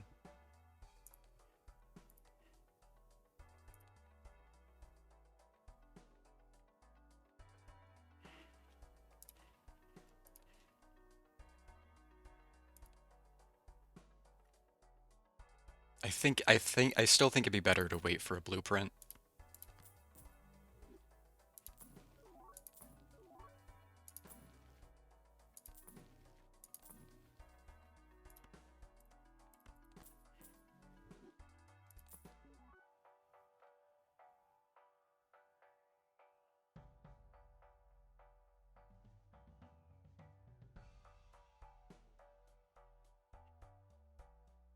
What if? Hang on. Open the calculator. Remove the mime.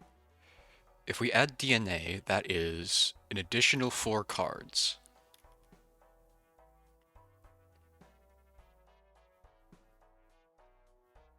That'd be 33. In this case, let's assume, worst case scenario, we copy a gold card.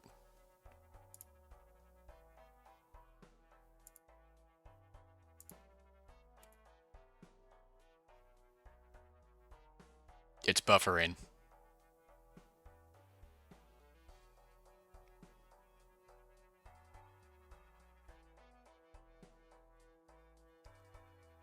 It's optimizing the hand, oh my god.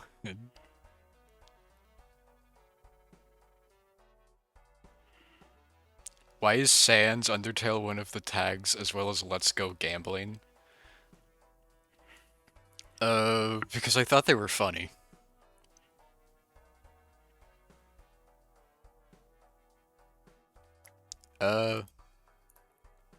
The calculator is, struggling.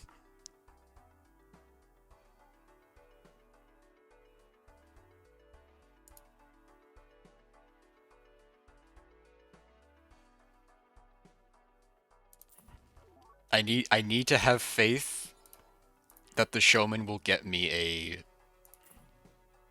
blueprint. What did I say?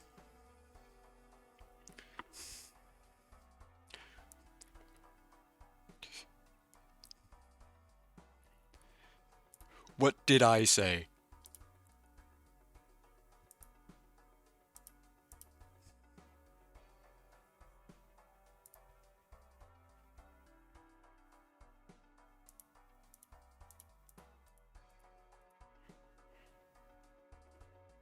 I think I've got the calculator fixed up. What'd you say? I said, and I quote, I have to have faith the showman will get me a blueprint or brainstorm. 2 rolls later, welcome to the team. 5 per KOs. 5 cryptids per round. That means 15 cryptids per ante. Going back to my math thing from earlier. Actually, let's just go next round. That's 5. What is my hand size right now? My hand size right now is 9. I'm going to rerun the calculations. Add another blueprint. Optimize jokers.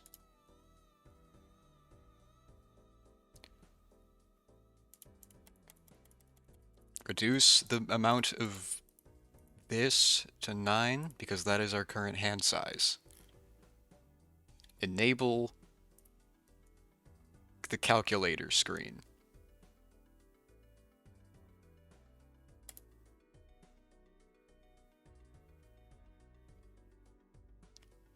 Seven cryptids per round is equal to 14 additional cards. 14 plus 9 is equal to 23.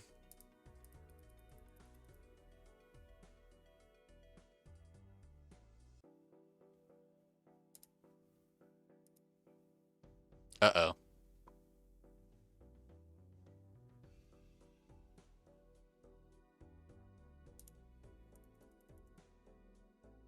Okay, the calculator I think has been pushed to its limit.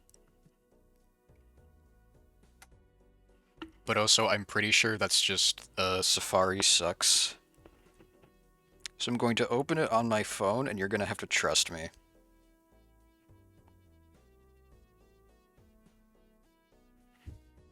Alright. Balatro calculator. I'm going to close this, just because it is killing my frames. Yeah, you're going to have to trust me. So enable plasma deck. We have...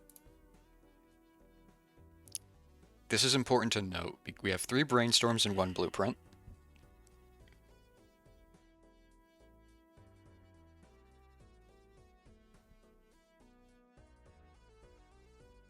Let's see, 3. We have 1 mime. We have 1 baron. Our high card is level 68.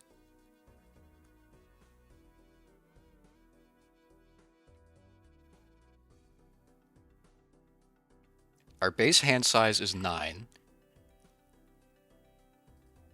We generate 5 cryptids per round, which is 15 cryptids per ante, which means that we get 7 per round, or 14 additional cards. 9 plus 14 is 23. That is 23. Assume Steel Kings. 23 Steel Kings.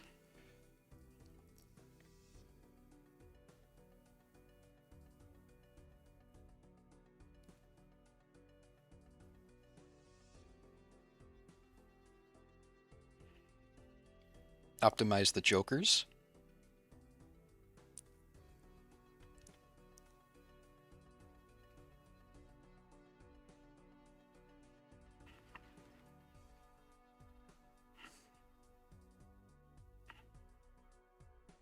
E158.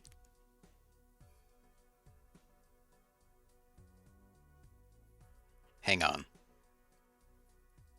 E158. If I remove one of them, I add in a gold card.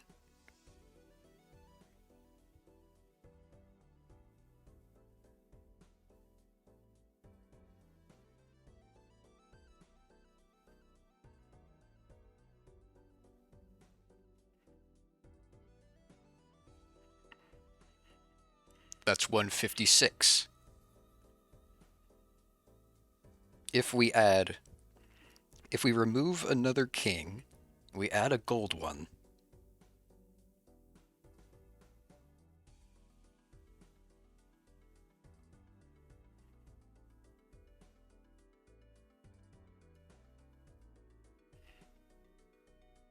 Optimize jokers, that's 155. Can I add Can I add 3 gold kings to my hand?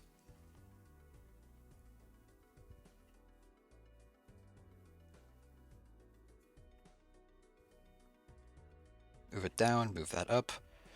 Optimize jokers.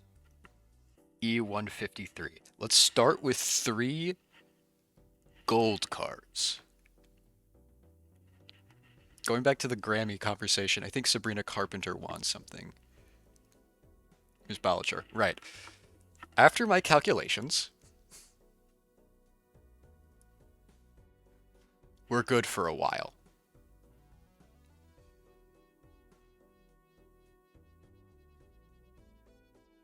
We generate 15. How many gold cards are we allowed in hand? I believe the answer is 3. 3. We're allowed 3 cards.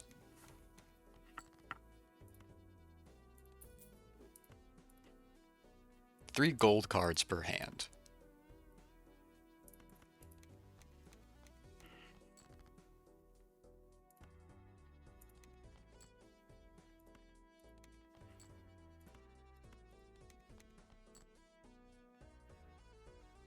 Let's not risk it. If I've done my math correctly, we should be able to do this with 7 cryptids. 1, 2, 3, 4, 5, 6, 7. 23, 23. And for Joker optimization, it is the same as before. Copy the Baron. Copy the Mine. We are... Yes, the fact that I've used 7 cryptids sounds a bit counterproductive because we only generate 5 per round. But that's per round. Per ante, we generate 15. And because I'm re-rolling into the Serpent, I have more cryptids to work with. As long as I use less than 15 cryptids per round, we are positive.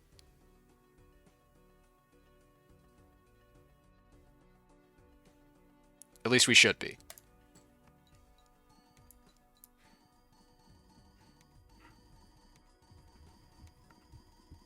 That's assuming that I've done my math correctly, which I think I have.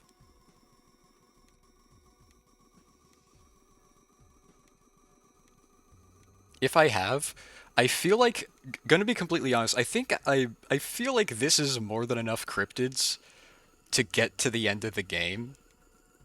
Like, break the scoring limit, reach the end of Endless Mode, reach ante 39. But, like... Come on. Once we get to ante 39, I'm going to use all of these cryptids on the boss. Every cryptid that we save up, I'm going to use at the end.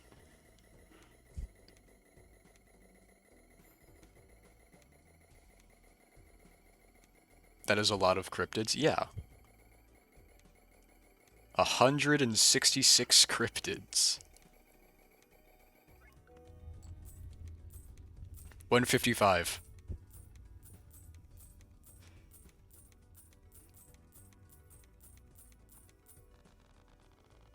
Get 63 extra dollars from the mime. 266? Yep.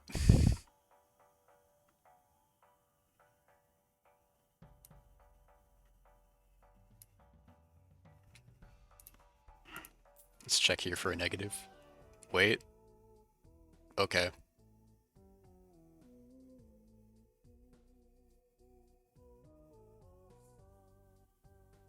The waiting period is done.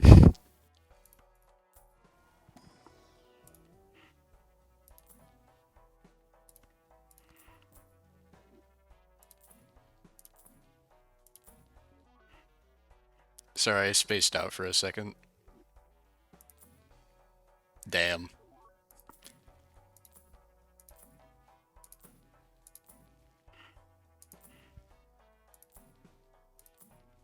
Thought I had numbers wrong. Trust me.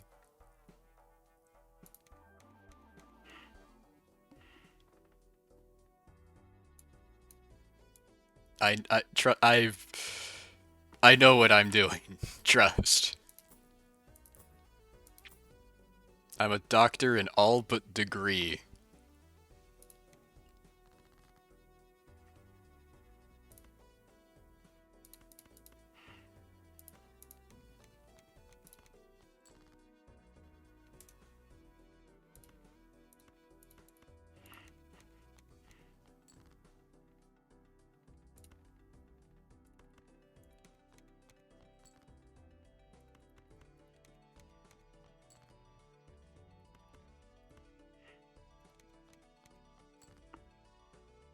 Goes crazy. Thank you. Alright. So. Uno. Dos. Tres. Cuatro. Cinco. Seis. Siete. Don't play the pair. That would be disastrous. Play the hand. Copy the mime. We need more money.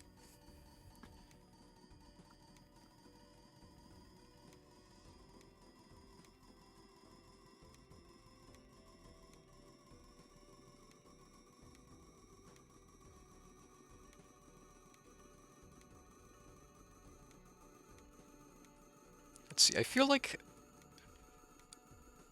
I'm forgetting about something. Like I keep thinking that I have something that I'm like wanting to like talk about, and then it just escapes my brain last second.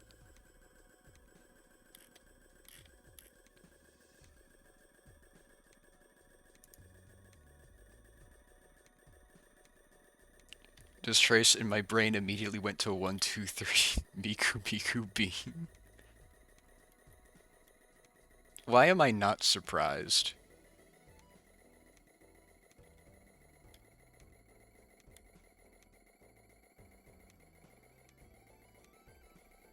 Hatsune Miku should win a Grammy. Hatsune Miku isn't a real person.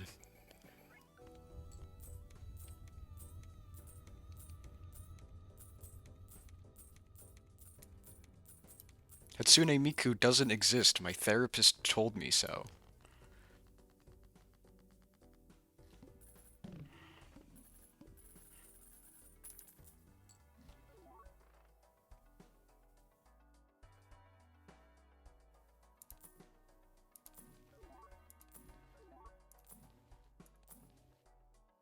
Your therapist is wrong. If they are, then I'm screwed.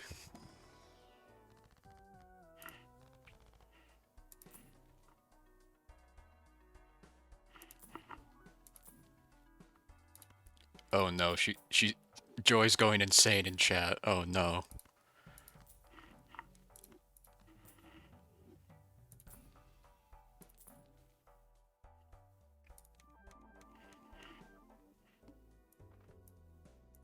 Hiding in your Wi-Fi? That sounds like a threat. Oh hey, we got the serpent.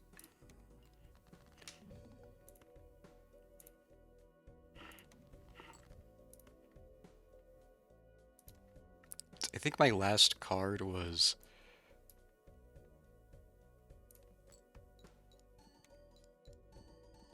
My last card, Last card, I can just check. Collection, Terra. My last card was Temperance. Okay, so we wait on the Emperor.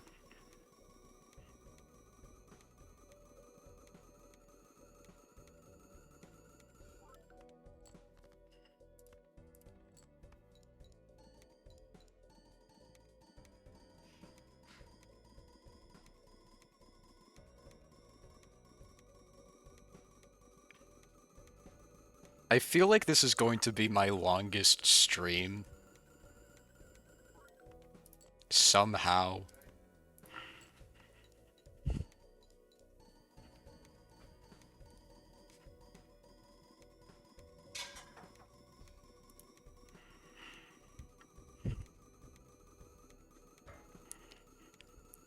What E are we at? Uh, if I've done my math correctly, we should be at E 155. That's what we scored last round, and that was not accounting for the extra cards given to us from Serpent.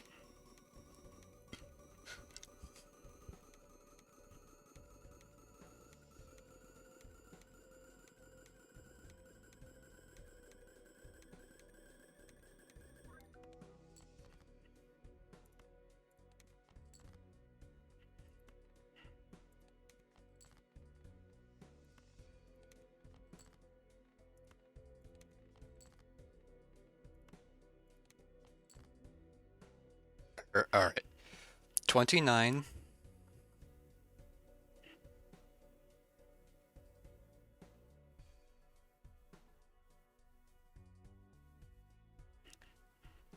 Two gold.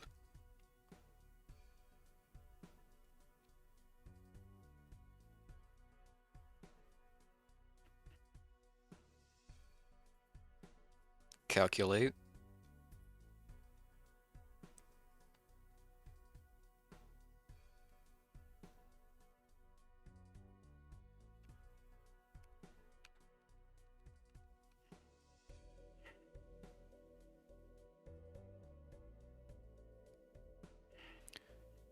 It is still taking a minute.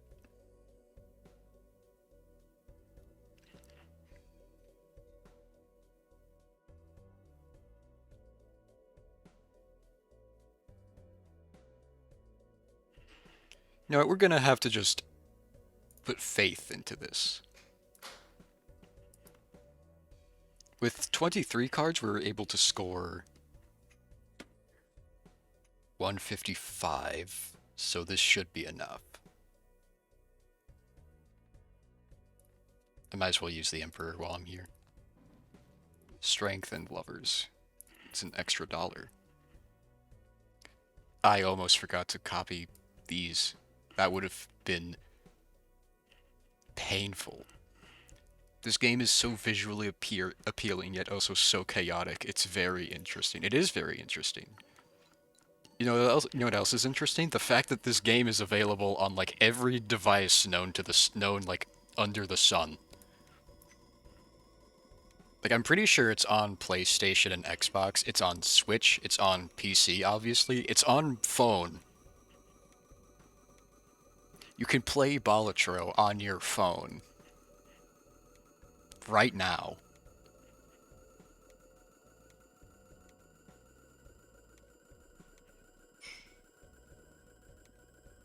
Strengths and Lovers cost an extra $1. It's Valentine's Day marketing. No, they sell for $1. On phone, yes.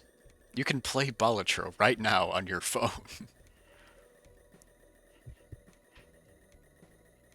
You know, if you were to do something like this, it'd probably melt your phone, but like for casual play, I'd imagine you're perfectly fine. And we win here. I think I lose. Nah. Just gotta gamble. My phone's already melting. Fair.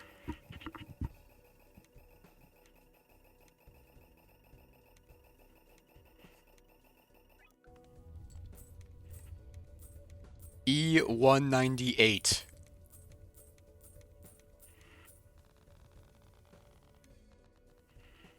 Hates me using Safari with my 500 plus tabs. Bruh.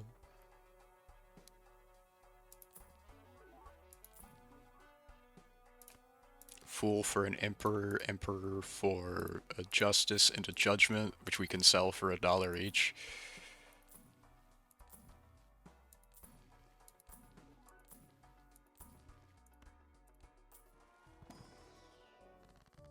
$20.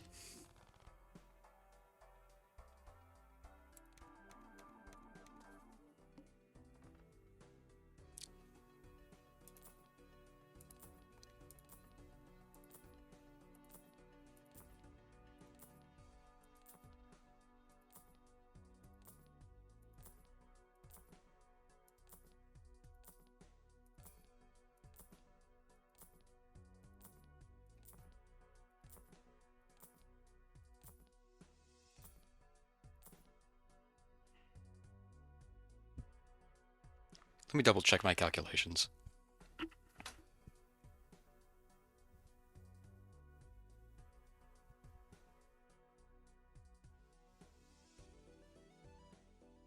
What did I say what did I say the numbers were?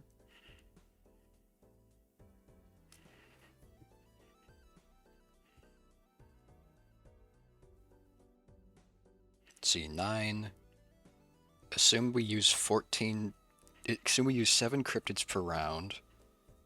Be 9 plus 14. That's 23. Assume 23 steel. Best case scenario.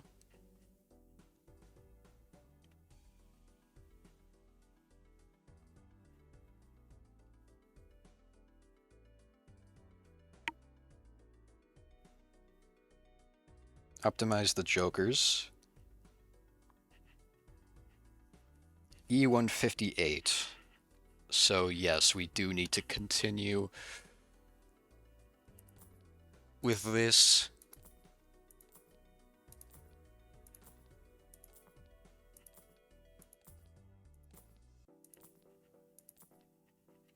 Perfect.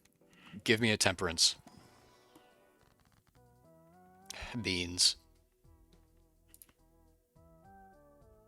I last used hermit. Skip. Skip. Select.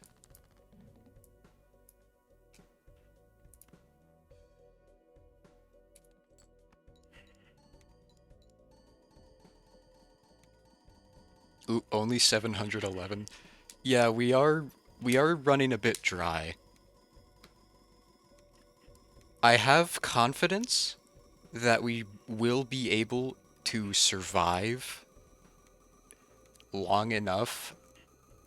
We have, I believe we may have enough cryptids to last us the rest of the game.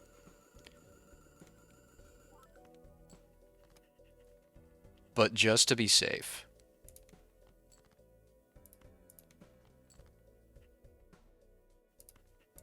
We can have at least 2 gold cards in hand.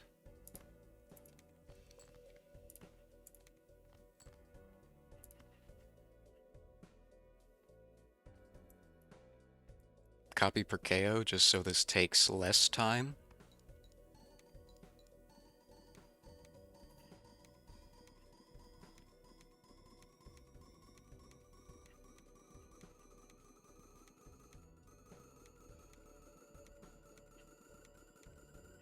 I guess the best way for us to see how well our money,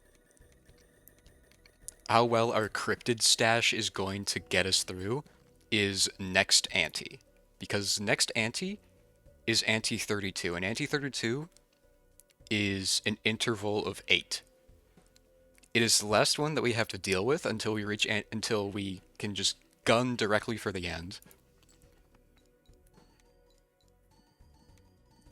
What's unique about the every 8 antes, every ante boss on an 8 ante interval is one of 5 special bosses, which means that we cannot get the serpent.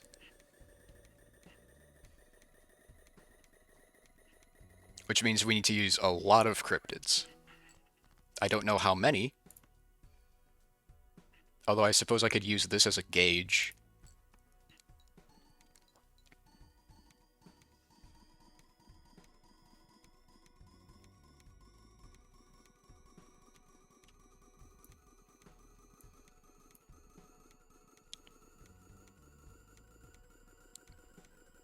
Special bosses, no spurpant. Yeah.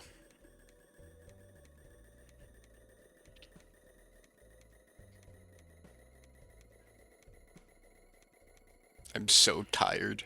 Hi, so tired. This should be enough, right?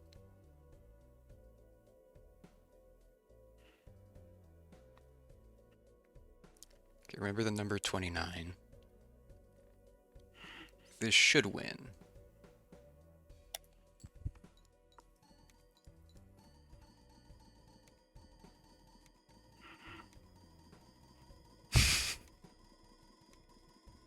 $29. Thank you.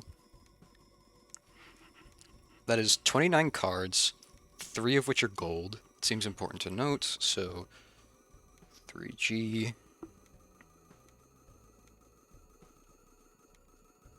Just double checking I did copy these correctly. Swing the mine back over. So 29. Convert that into cryptids, and that should be hand size of 9.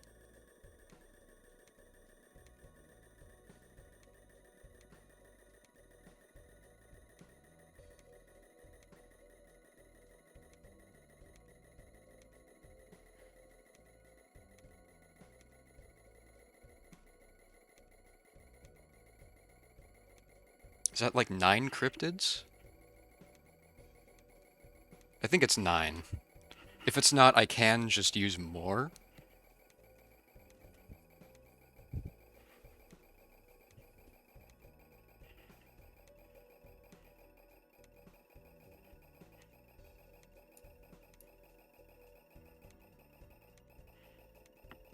This is 200. Oh, it's not. 197. Close enough.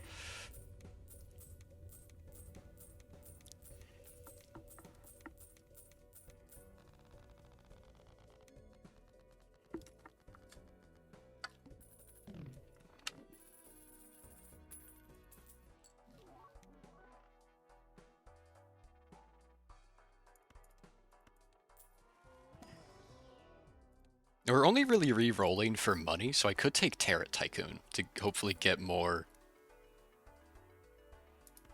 money.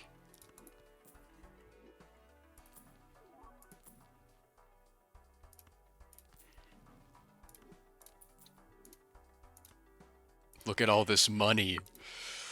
Look at all this money. We're getting out of the red today.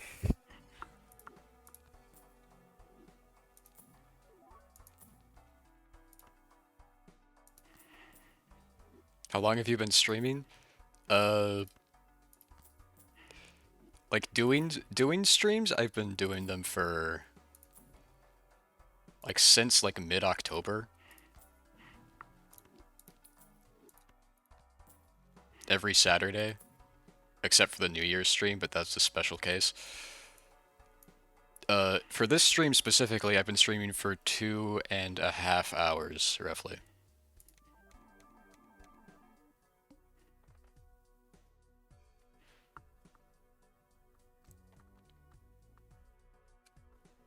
Alright, 29. Basic math. 29 minus 9, that's 20. That's 10 cryptids.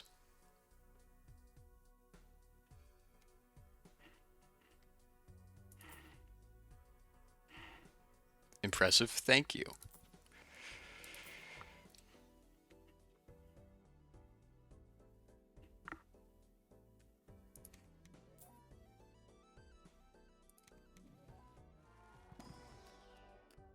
Wow, a blue seal.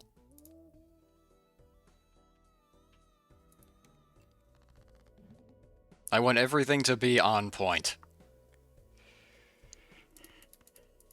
No room for error here. I want as many steel cards in hand as humanly possible.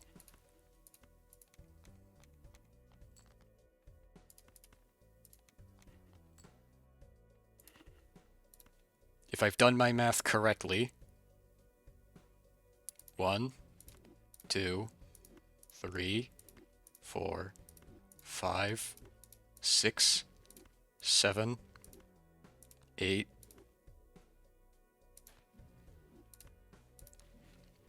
10.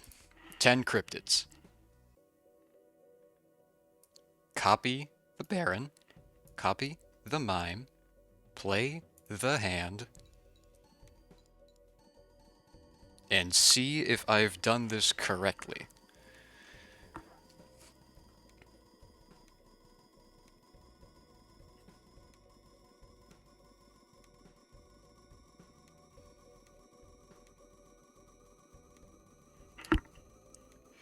Is steel better than gold? What's the difference? Uh, gold card. They both have effects for when you hold them in your hand. Gold cards, if you have a gold card at the end of your round, at the end of a round, it gives you $3. And steel cards, whenever you play a hand, it gives you 1.5x mult.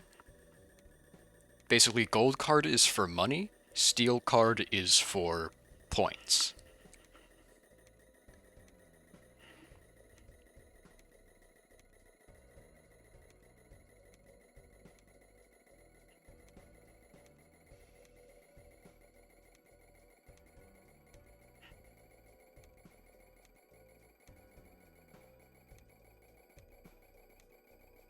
Okay, yeah, I just had to double check if I had all these like correctly lined up. I do.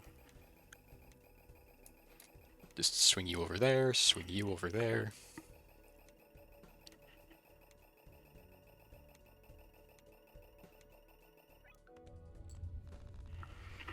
$201.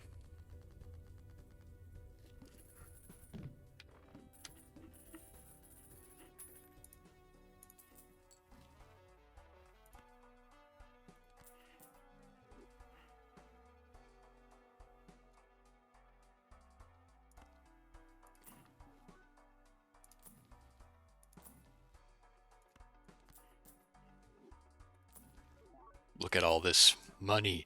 Oh, it's a green Joker. It's Grimbo.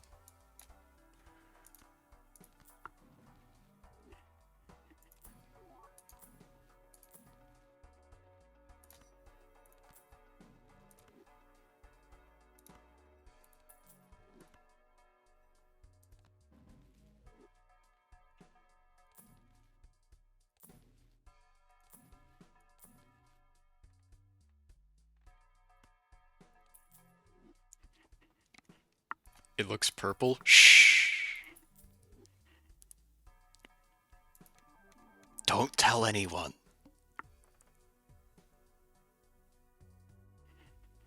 Am I colorblind? He is normally green. This is what he normally looks like. This is normal Grimbo. He's green. But this Grimbo is negative. So he's not green.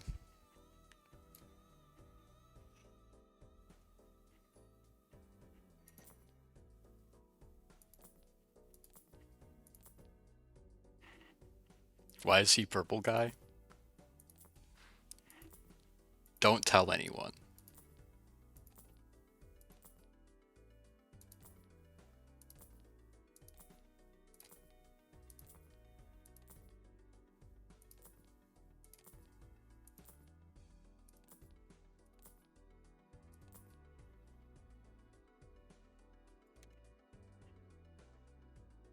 Oh, that's a free $126. Don't mind if I do.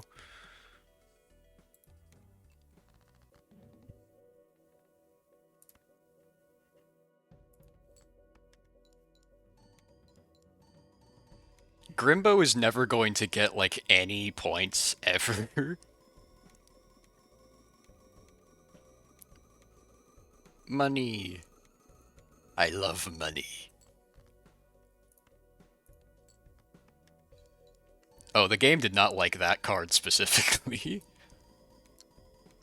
I think the number of cryptids that I have is starting to affect the game.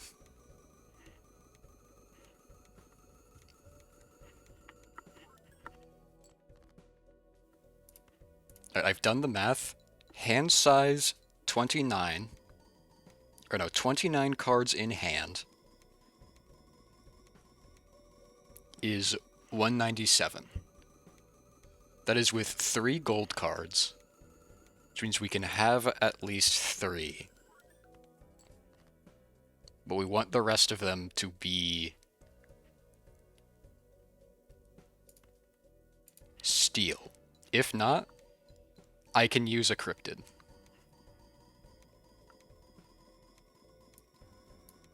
Just looking through my collection of negatives that I've found throughout this run. We've got +1 discard from the drunkard. We have Riff Raff. They generate common jokers. Don't play it. I almost played that card and I would have cried. Discard. Okay, now discard. And discard. And discard. And discard. And discard.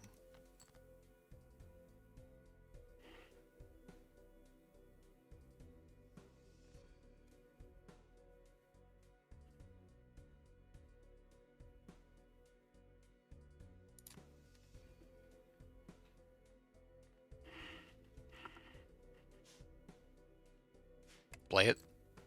Copy the mime.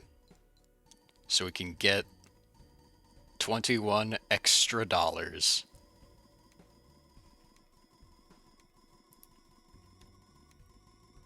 This is the last stretch. It is speeding up considerably because we're only playing the boss.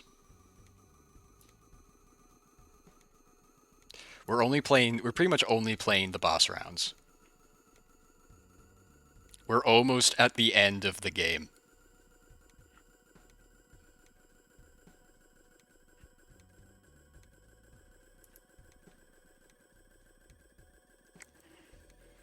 I'd just like to mention, this hasn't been something that I've, been actively aiming for.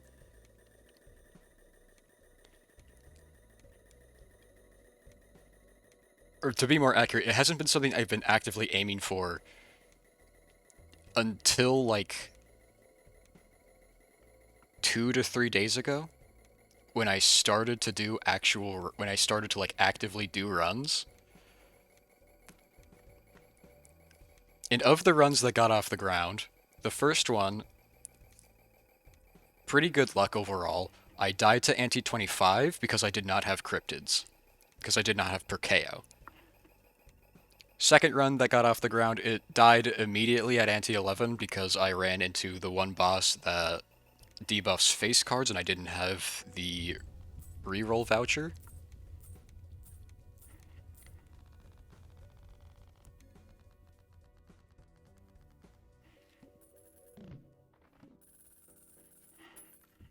Let's see, 29, 1,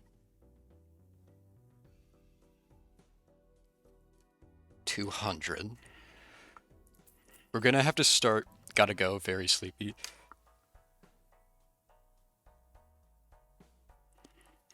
Yeah, that's fair. Good night. I will finish what I've started.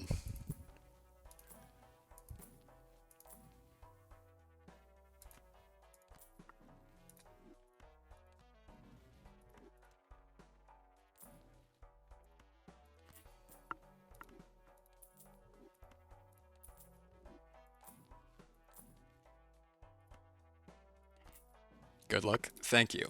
I have this in the bag.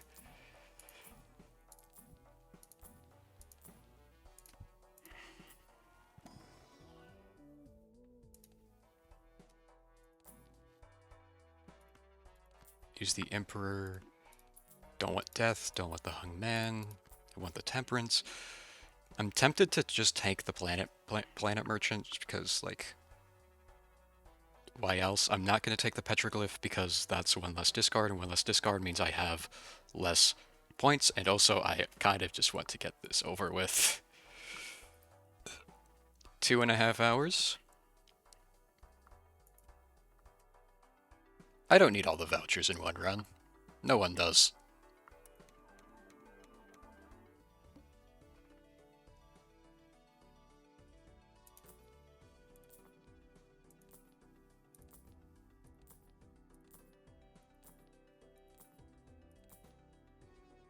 Serpent, 2 foils. Go.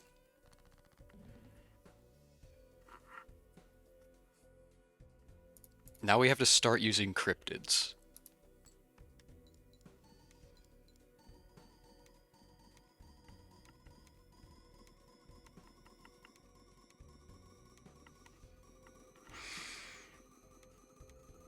The question is, how many do we use?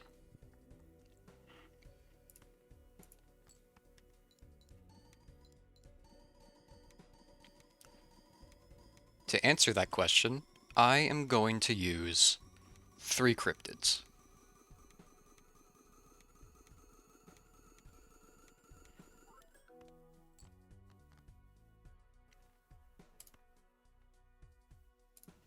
I'm going to get down to 2 hands. I'm going to discard. Then I'm going to use 3 cryptids, and then play a hand.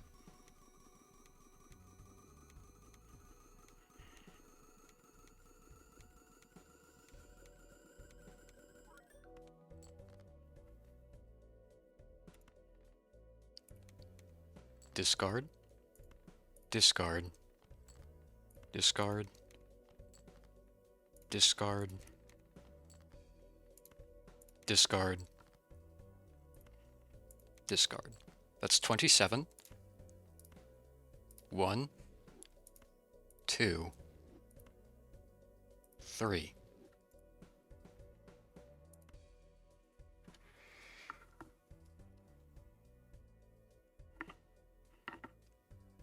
$33 cards in hand. 1 gold card. Using 3 cryptids.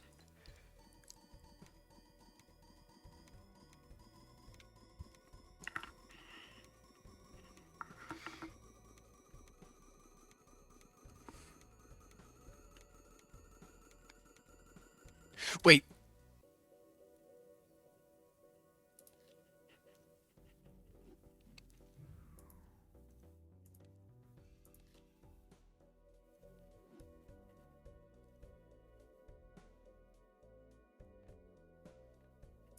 Ahem.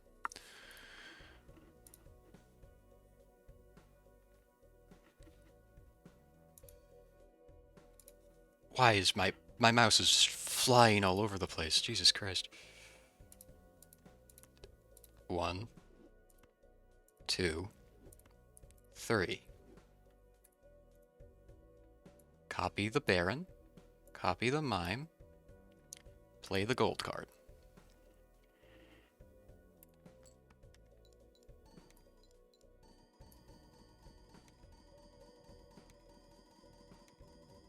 Hopefully, this works.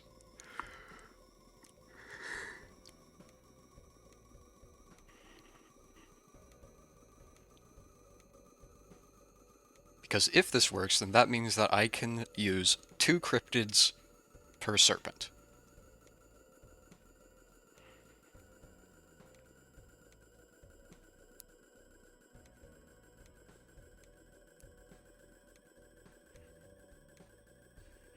One discard, I've realized this. 1 serpent discard, or 1 serpent draw, is equal to 1 cryptid when it comes to cards gained.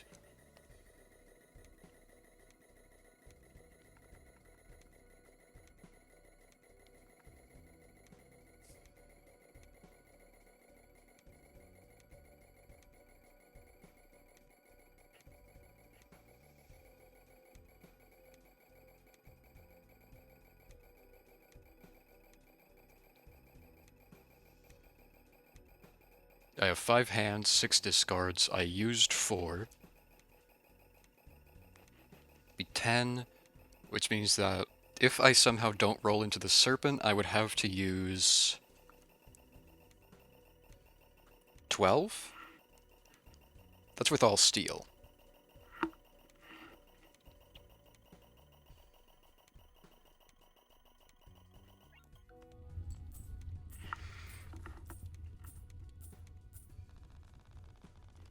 $228. I think that should be enough for next ante?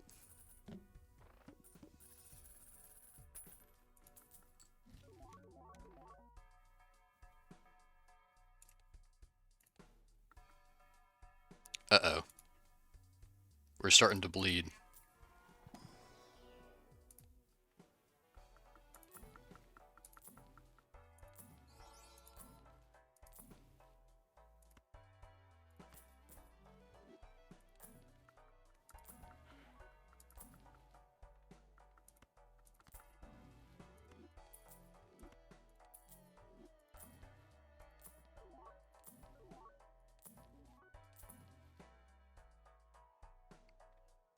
Save money.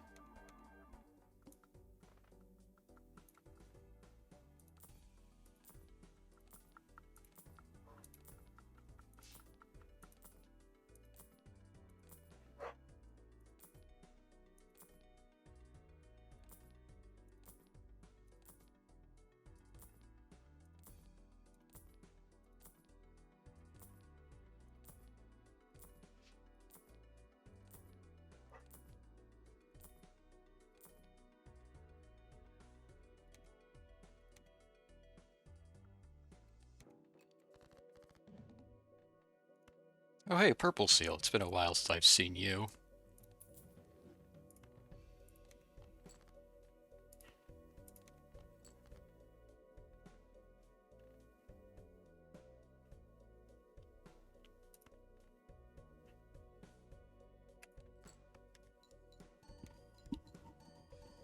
I need to see how many do we score? How much do we score with 5 cryptids?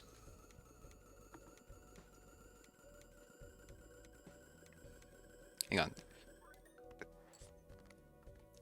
33, 3 cryptids.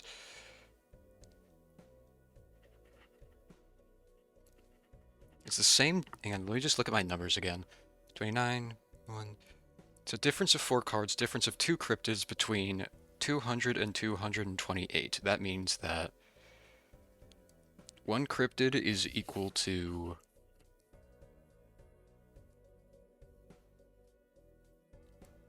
14E,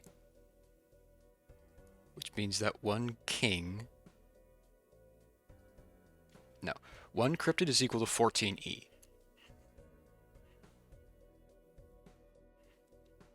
Using that, I should be able to win this in 4 cryptids, but just to be safe, I will still use 5.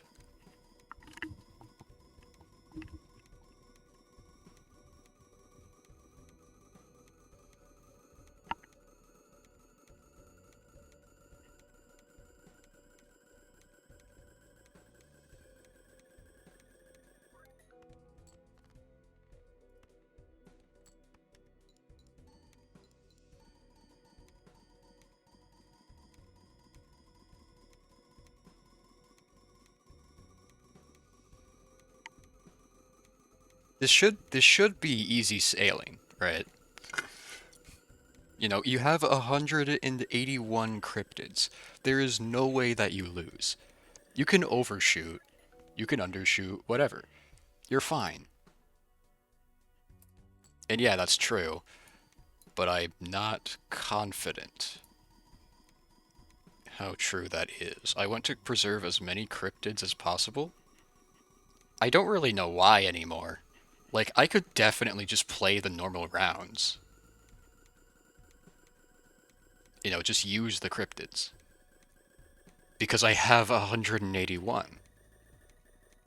I don't need to re-roll for the serpent.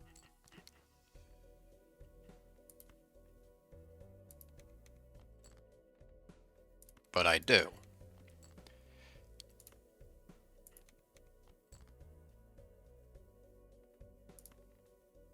This is more than I'd like to see. Okay. 1, 2, 3, 4, 5. This is 39. This should win.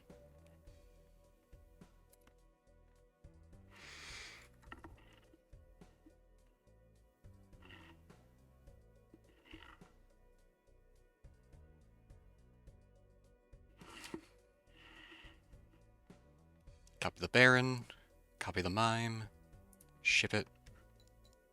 Copy the Mime.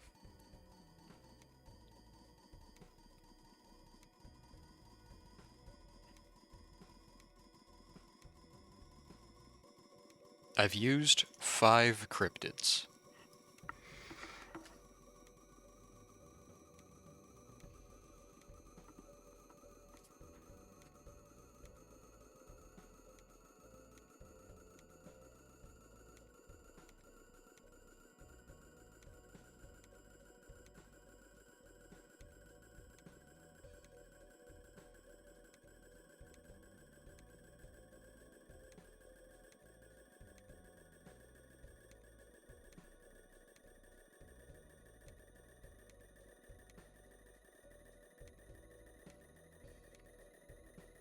I'd imagine there's no one actually watching the stream right now, which is completely fair. You know, it's...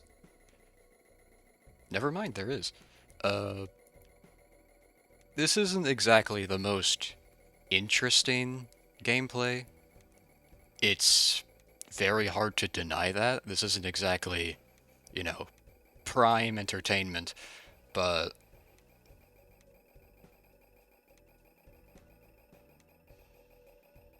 You know, it's kind of expected. I am also, like, I guess this is a good challenge for me, specifically. Not for, like, oh, can I get ante 39? Because I feel confident enough in my ability, even if I, like, guess wrong and how many cryptids I need.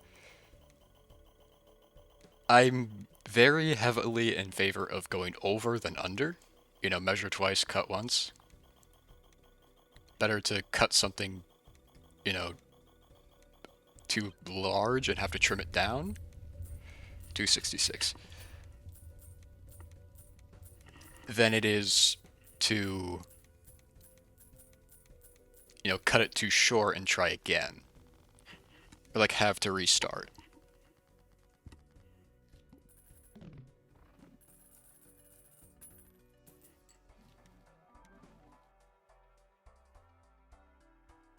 It's a negative onyx agate for all of the clubs that we have.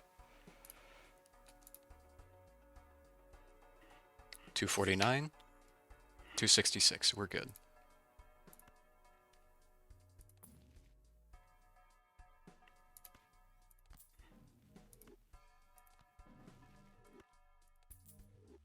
Honestly, I'd be willing to take this DNA if this gives me an ectoplasm.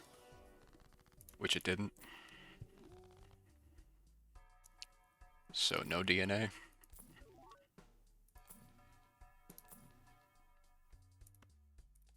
Fool for Hermit. Copy.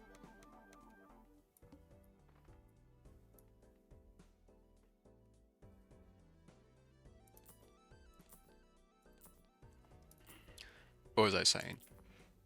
Yeah, I guess this is mostly a challenge for me. Less about, like, can I reach ante 39? I think it's more so, can I be entertaining?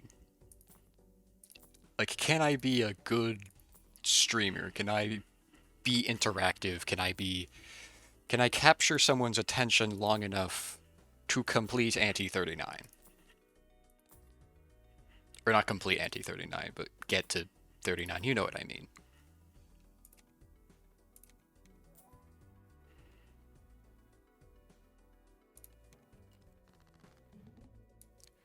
Right, copy you.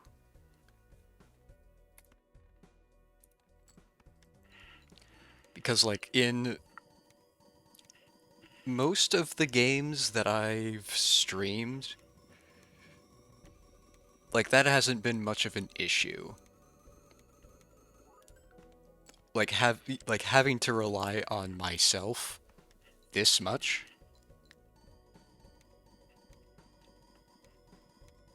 because usually like the game that I'm playing, there's enough going on to like capture someone's attention or like under like I not catch their attention. I guess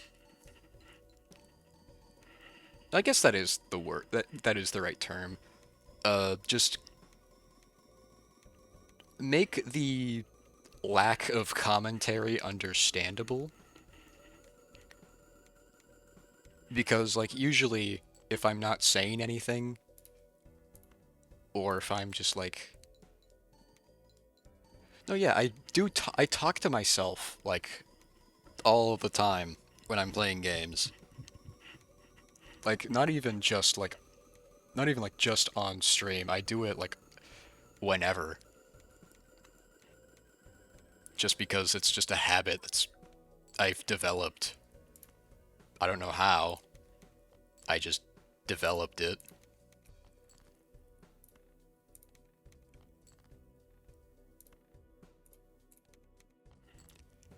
But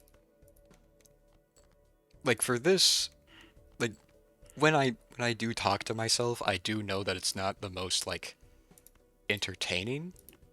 Two, three, four, five. This is the best hand that we can play. This has no gold cards, miraculously. Copy the Baron, copy the Mime, ship it, copy the Mime. Back to what I was saying. Like I don't know. Point is, I just talk to myself. I know it's not really entertaining. It helps explain my like my mindset, I guess. Like I'm able to think better if I say my thoughts out loud. But also sometimes I just go completely silent while playing a game and I am able to do perfectly fine, like just as well if I'm not saying anything. So, who knows? I sure don't.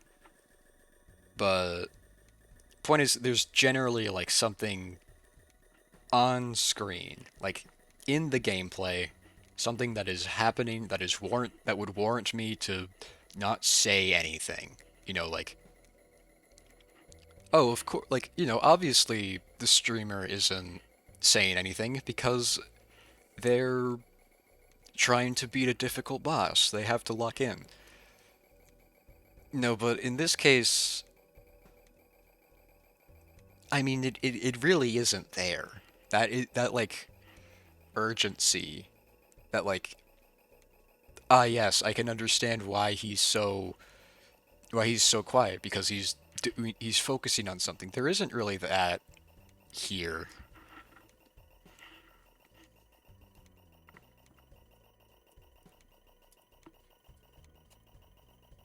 Should probably note this down.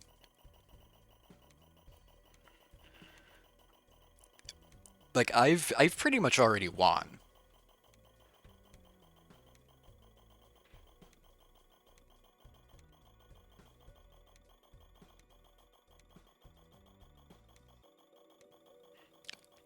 So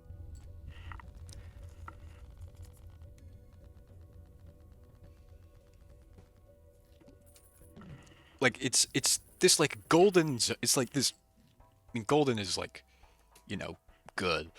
It's not good. It's like a very specific yeah, I guess just a zone where I'm not like focused enough to not say anything, but I'm not like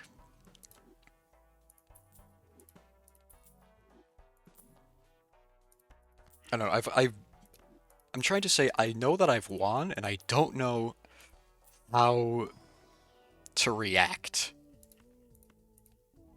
like on stream, in a way that like I know is entertaining for people.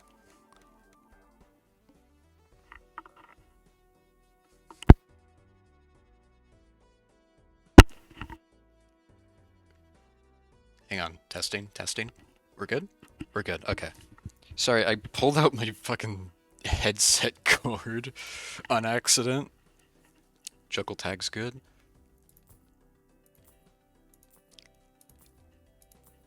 Like, I've won. There's no way around it. I've won the game. I reach ante 39 in 2 antes or 2 rounds.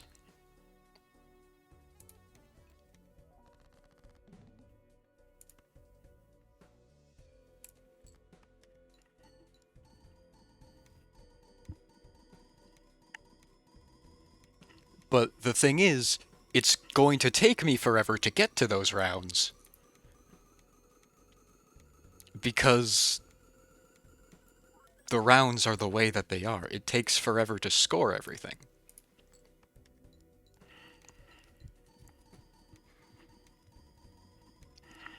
So I keeping my trying to like wrap up all of my rambling to I guess myself at this point. I have to be entertaining when the material with the material I have to be like kind of like a main thing with like streaming is you have to be entertaining with the material that you're given. The material that I've been given is pretty much nothing.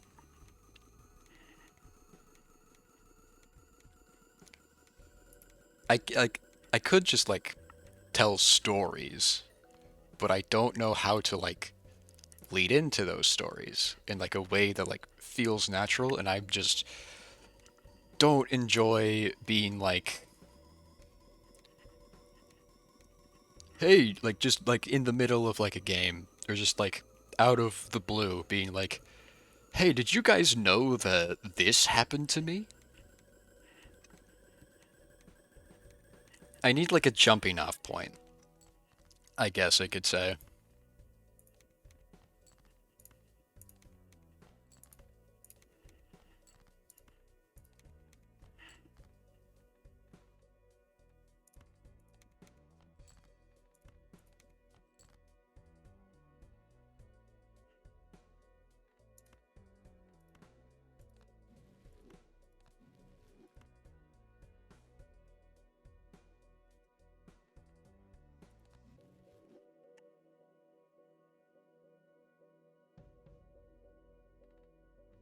Surely this wins, right?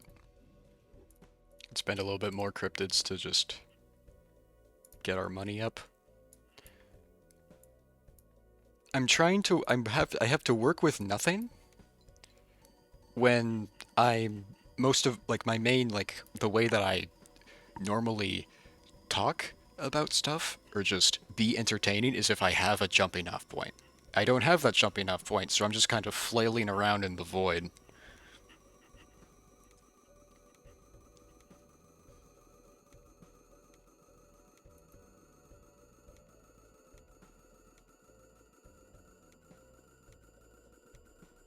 You know, it's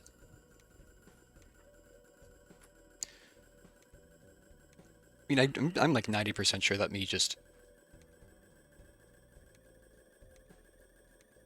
wait, wait.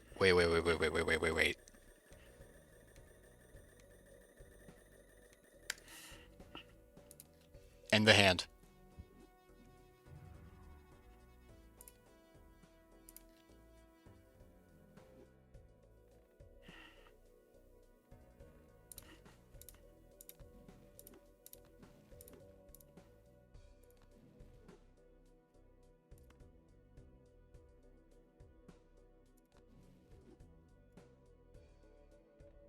This wins. And then we add these. Okay.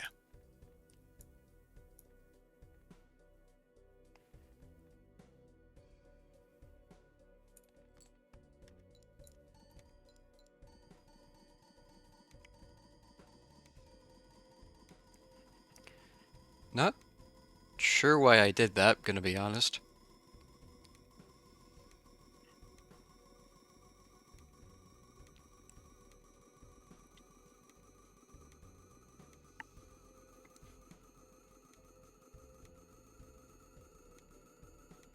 Surely this wins. Surely.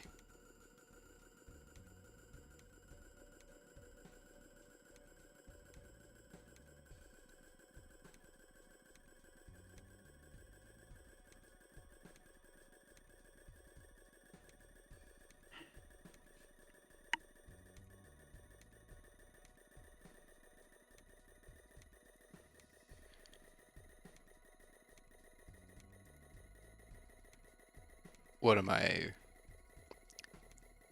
Fuck, I completely forgot what I was going to say.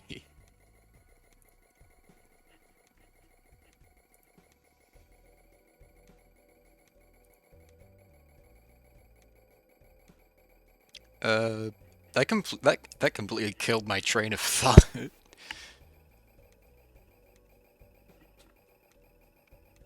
Let's see, at about 100, I want to say. It's at 92, 93, 94, 95.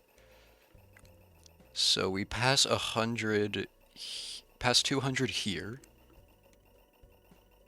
And if we reach, it was about this card, I want to say. Hopefully we get it.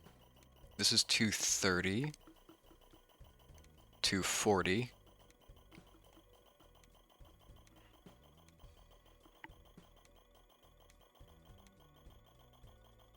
260.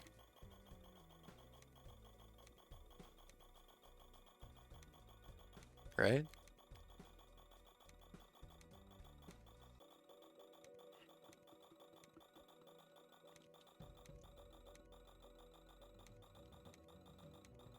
Is this Naninth?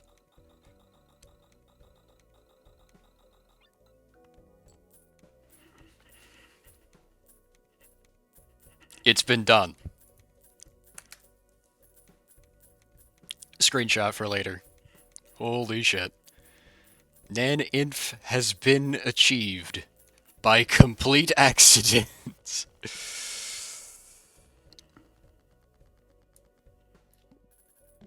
Alright, we have to complete this now. Ante 38.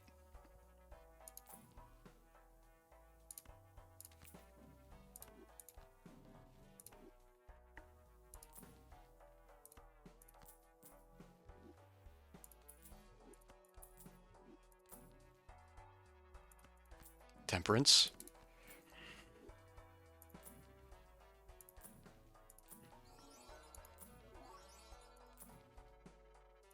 This is my last chance to roll for negatives. Which, like, isn't exactly a priority, but I guess bragging rights.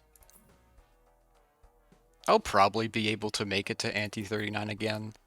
It didn't take too long. I just need to get an early... I just have to get an early per KO, and then...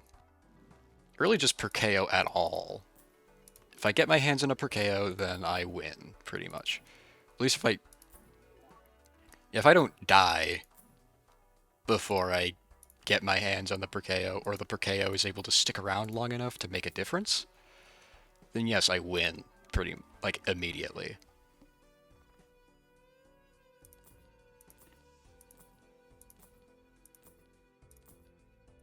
But that feels like something that anyone can say, like, oh, I can get to the end of the game, I just need per KO, one of the most broken jokers in the game. But, like, also, per KO is, like, pretty much the only viable way to reach Ante 39. Because, like, like I know for a fact that it is possible to reach ante 39 without uh what am I trying to say? It's possible to reach ante 39 without per KO. I know it because I've watched the run. Uh if anyone's like watching still and does not know, a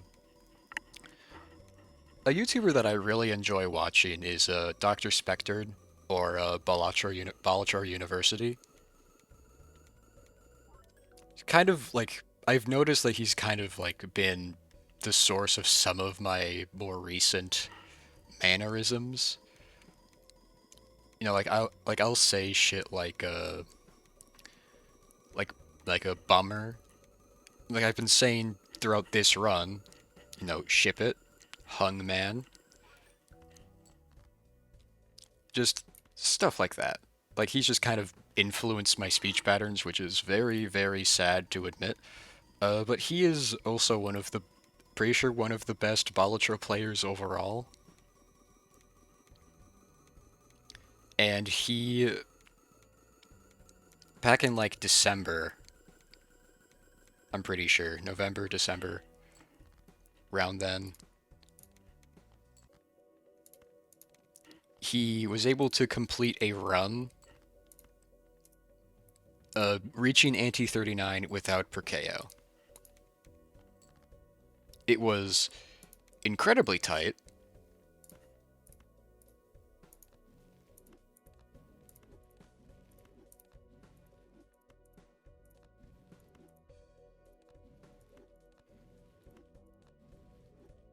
This has to win. Copy the Baron, copy the Mime, not like it matters anymore.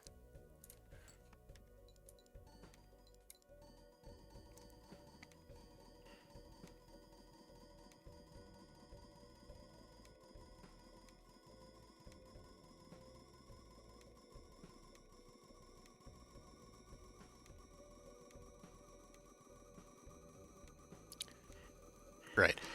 He was able to reach ante 39 without per KO, which, for one, if it's like a challenge run, if it takes a challenge run to reach the end of the game without one specific piece of technology, uh, you know, it kind of feels understandable to say, yeah, I could definitely reach ante 39, I just need per KO. But two, the nature of, like, the run, it took him like I believe he said it in his like first video on it. He took like 3 weeks worth of re-rolling, like resetting runs until he was able to get one with a negative brainstorm in the first buffoon pack.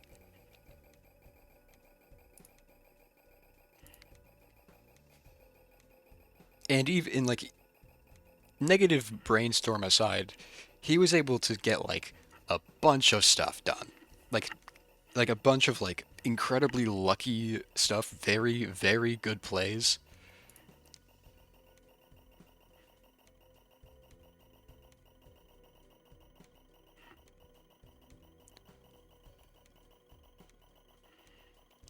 And like still it was a very close call.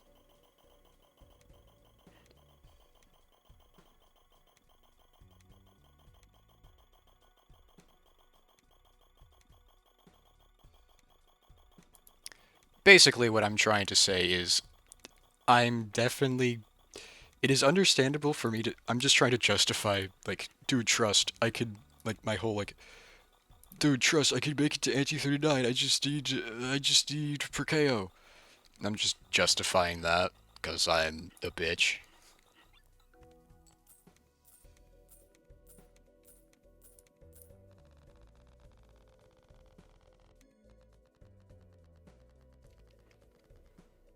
Speaking of which, here we are.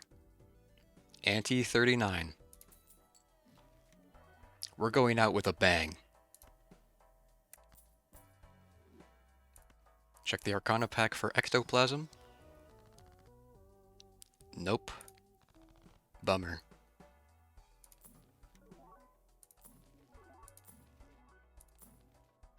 Reroll down to... It's glorious. Let's reroll down to 200.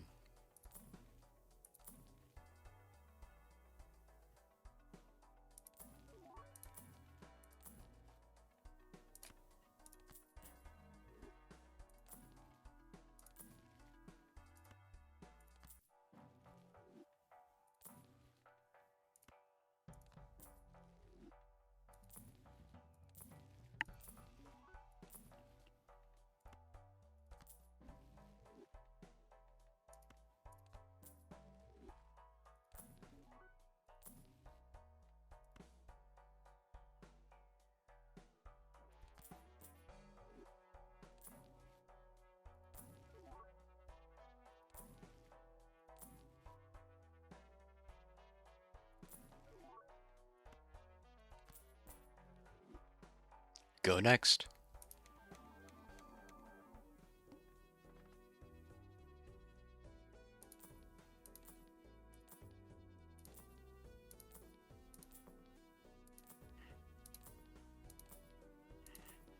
One last serpent.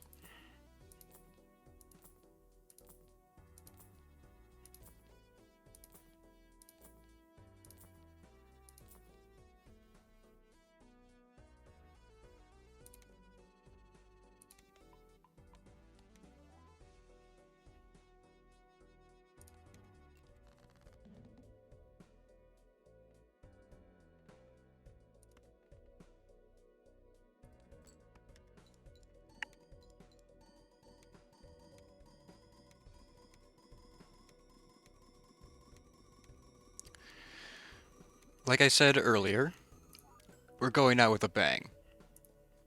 All 176 of these cryptids, which I've been saving for the entire run, which I've been creating for the entire run, we're going to use all of them. And the stream will go until either my computer crashes or we see the game over screen. There's no way for us to win here, I know it.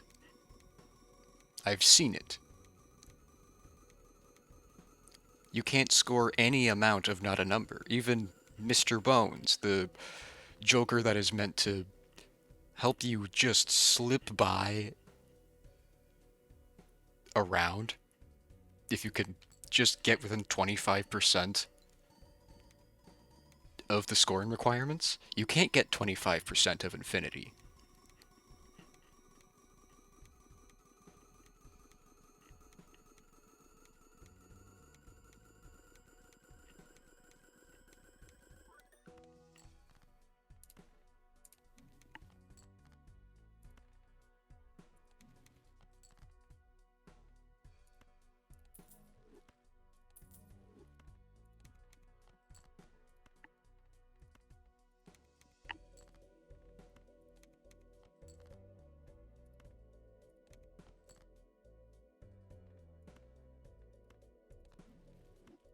Here we go.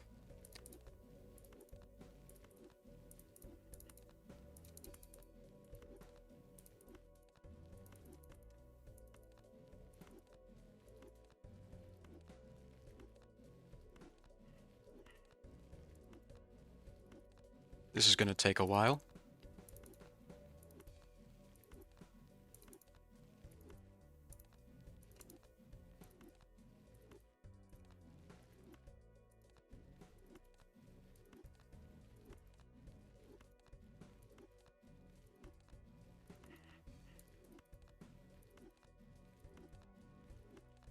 We can get through it.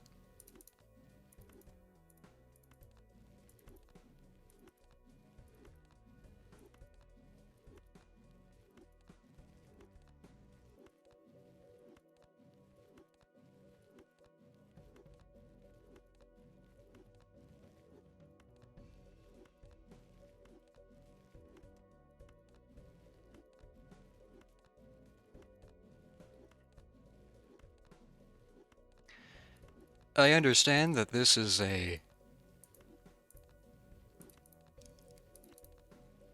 less than entertaining section of the stream, but eh, but I feel like we're beyond that now.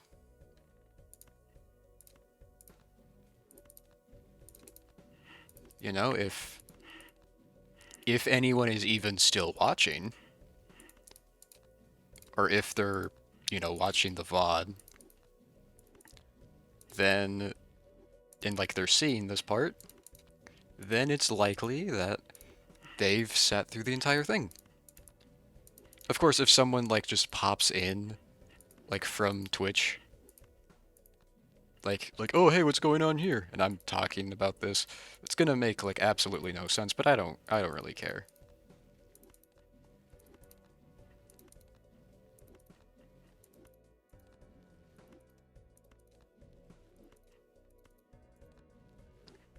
If you're here, if you're listening to me, chances are you have watched the entire stream and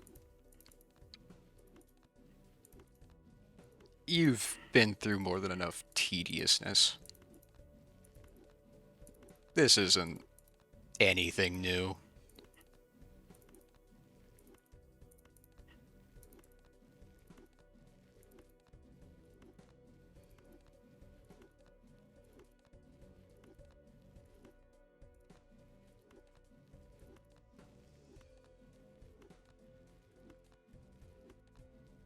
It's just a bit longer.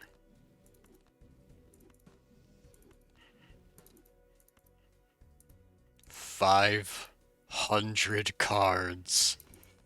Still climbing. We're almost out of cryptids now.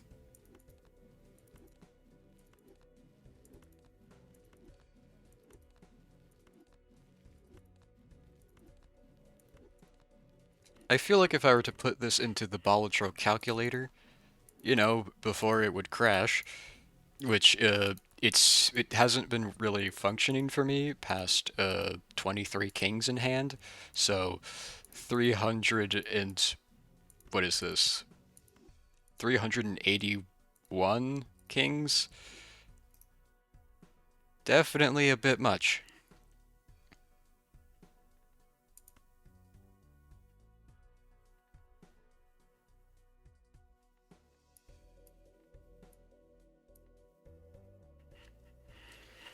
One more screenshot.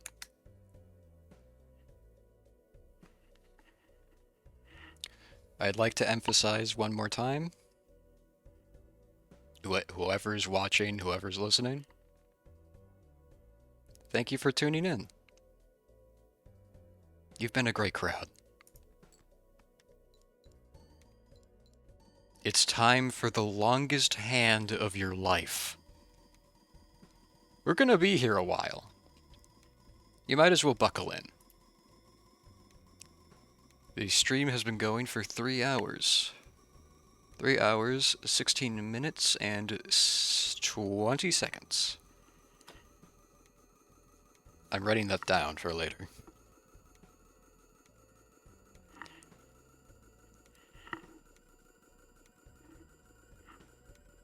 I'll just write 3:16. Seconds don't matter.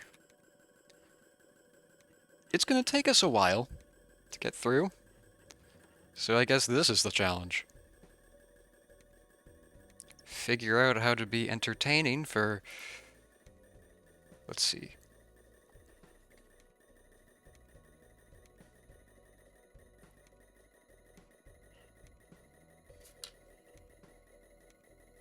it took a minute to get through that segment, so... Yeah, we're gonna be here for a few minutes, at the very least. I'd imagine it's not gonna be like an hour, but... maybe like at least 10 minutes, maybe.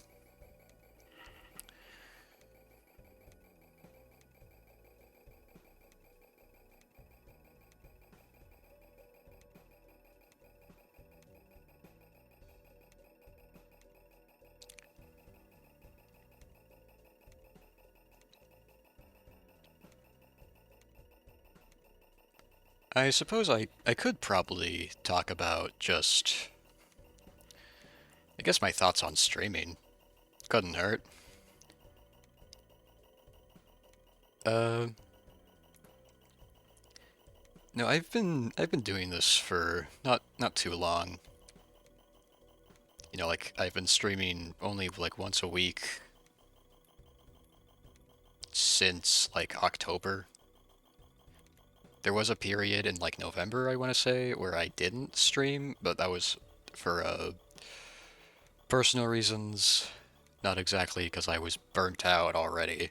I just started, and I enjoy doing this. I really enjoy doing this.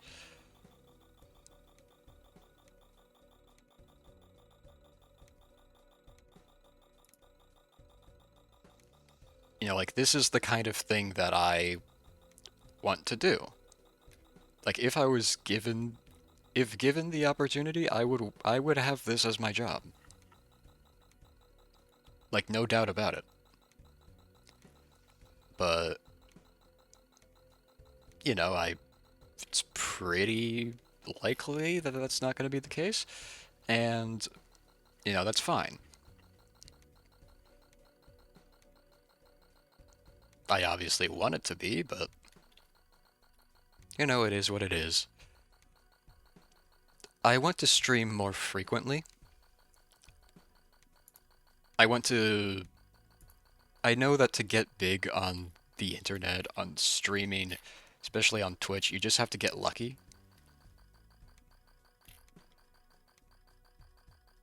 To what extent, I'm not sure, but you have to get lucky at some point. Probably involves a lot of luck, but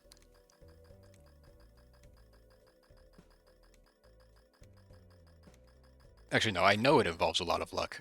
And I'm not exactly a lucky person, but it's whatever.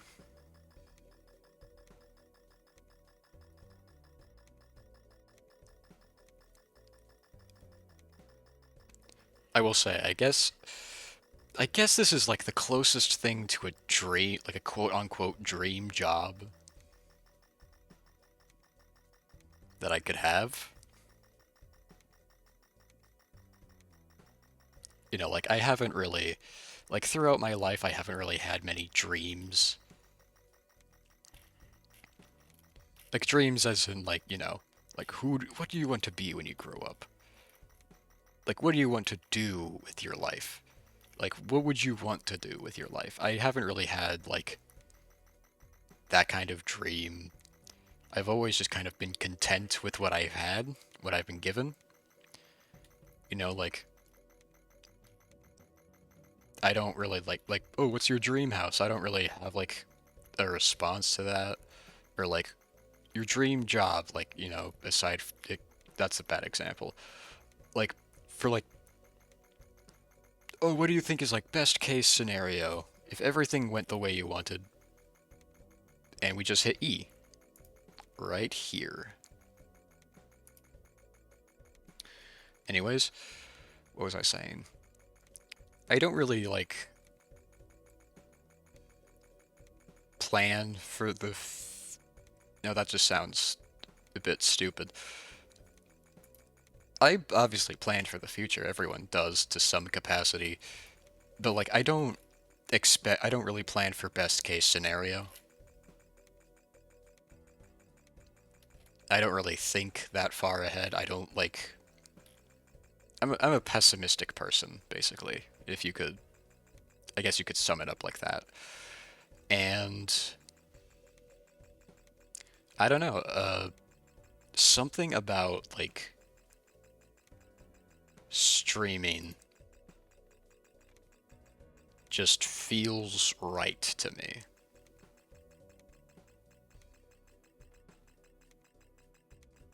Like this feels like the kind of thing that I would want to do.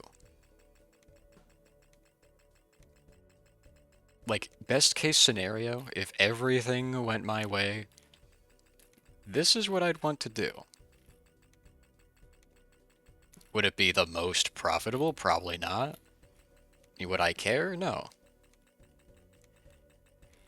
Like I'd probably have like a second job. But like best case scenario, if I could like make my money from one thing, have one source of income, have it be a good source of income, I'd want it to be Twitch streaming or just entertaining people online. Like that's just, I guess that's just kind of been my MO.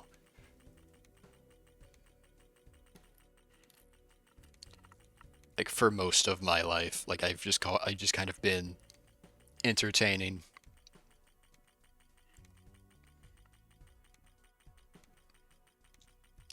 To like some extent. Obviously, that's not exactly the most successful because children have fucking terrible senses of like a terrible sense of humor, but whatever, right?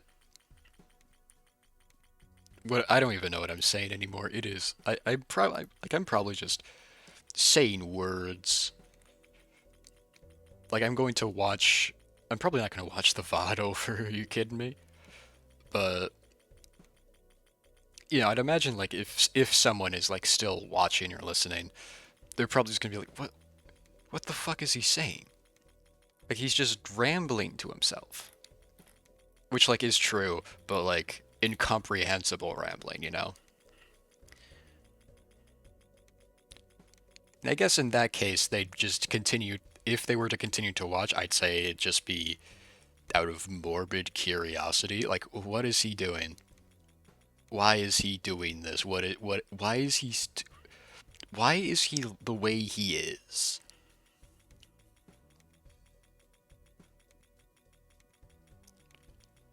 Uh, but that aside,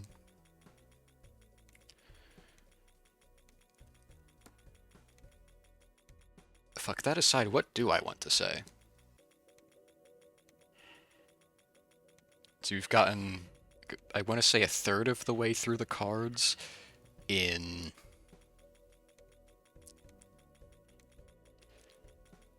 a little under 10 minutes. So, oh, this is going to be half an hour. I got like 20 minutes left.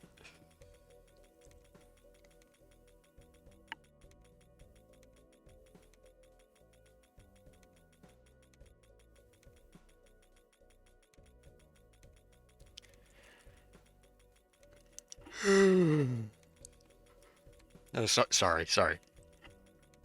I really need to like get into a habit of like muting my mic.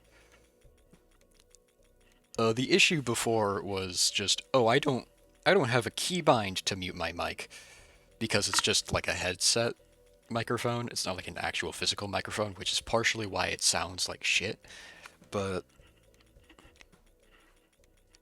the main thing was just I don't have a key for it. I don't have a hotkey for it. I don't know what to set a hotkey. I wouldn't, if I had a hotkey, I wouldn't know what to set it to. Turns out I can just flick the switch at the bottom. The only issue is, if audio mixer is not lying, it is a bit loud. I don't know why it spiked there. What?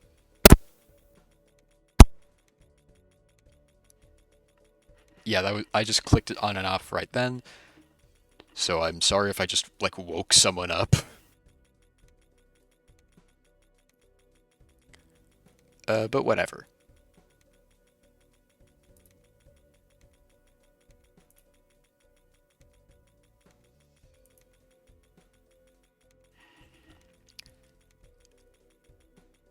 Yeah, I just need to get into a habit of muting the mic. Just really need to get into a habit of like more streamer stuff in general. Like I feel like I do like a decent job at reading chat, but also admittedly chat isn't like very active for me, so that's not an issue. That's not like a skill that I've been able to develop.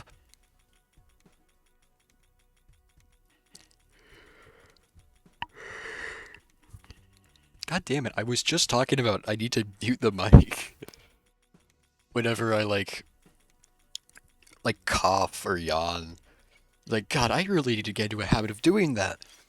And like, not even like a minute later, I yawn without meeting the mic. I am so sorry.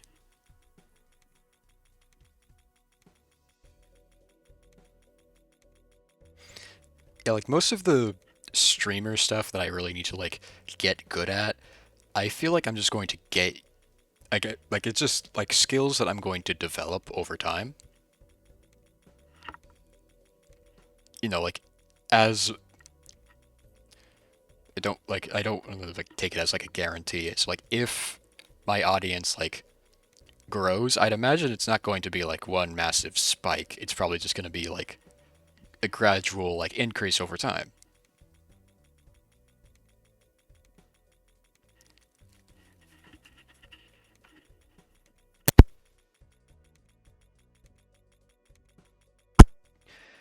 New to this time, let's fucking go.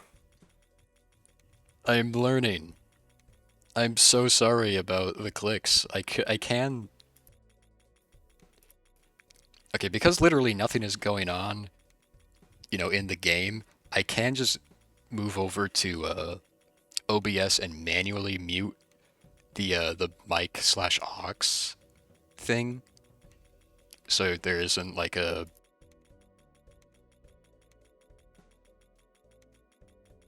obnoxious click. Like there might still be one for like like clicking with the mouse because this mouse is pretty old, but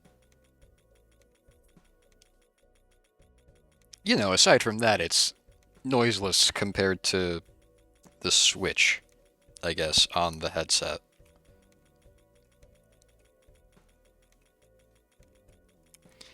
Like, if you haven't seen like a headset like mute thing, if you haven't seen like a gaming headset, for some reason, I don't know why I'm talking about this. I guess I just need to fill in the remaining like 10 minutes in this scoring animation. Uh, the cord, not the cord, on the cord, like the volume adjusters, like the audio adjusters on like headphones or like gaming headsets is usually just like on a thing. Sorry about that. Shaky hands and the wire in the cord tapped against the microphone. Uh, yeah, there's just like a thing on the cord that you adjust the volume on, and also you can mute yourself. It's not like a button on the headset. It is a cord that it is on a cord that I need to pull up. Like if I want to mute the mic because I hypothetically want to yawn. God fucking.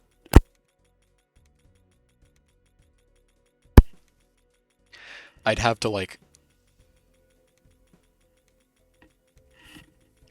reach a hand down to like wherever it is, and I guess I pretty much just have to guess where it is.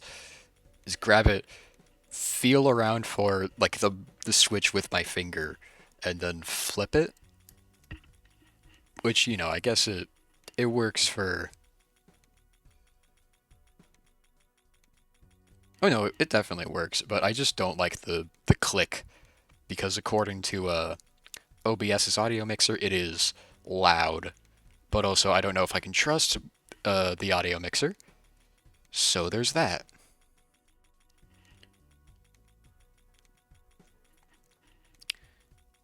What else can I talk about to pad the time?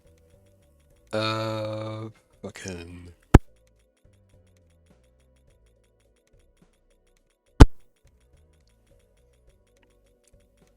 What was I talking about? Streaming, developing skills over time as my audience grows, presumably like gradually instead of being like an immediate thing.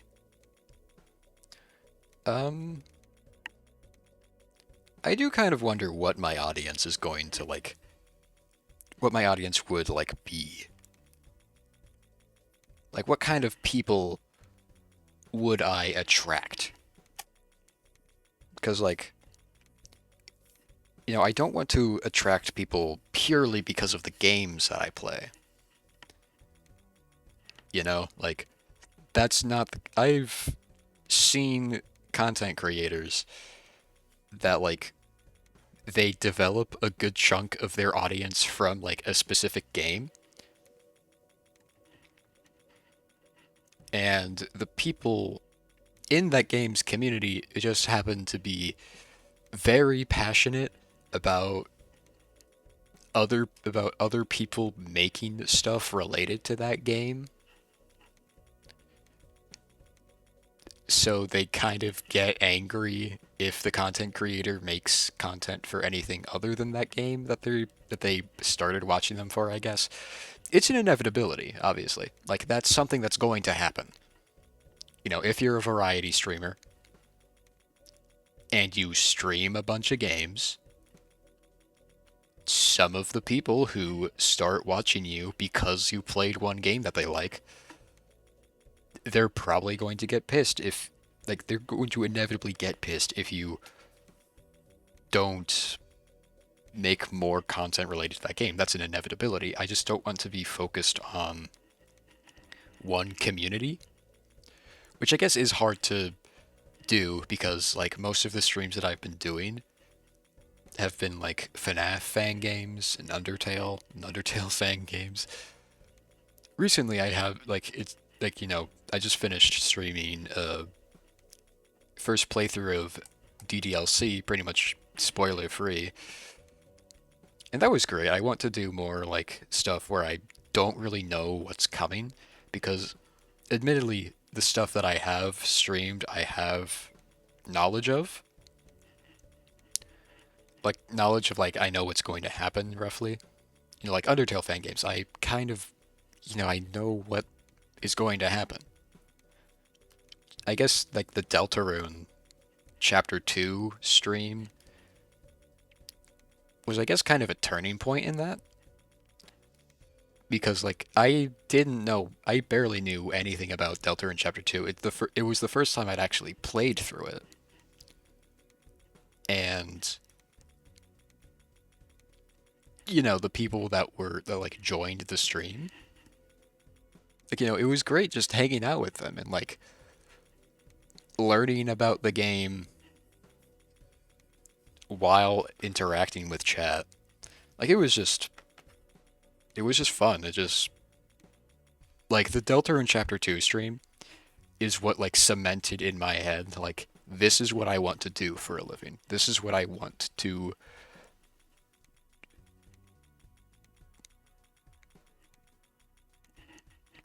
I don't know what I'm saying anymore, I'm gonna be honest. Like, this is the community that I want to. Like, this is.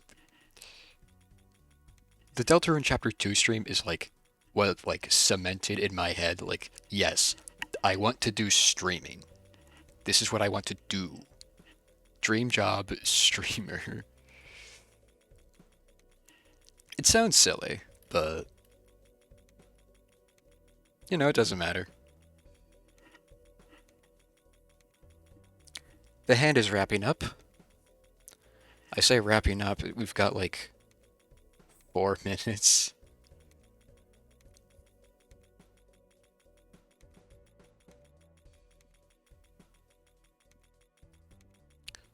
So I guess I might as well start wrapping up.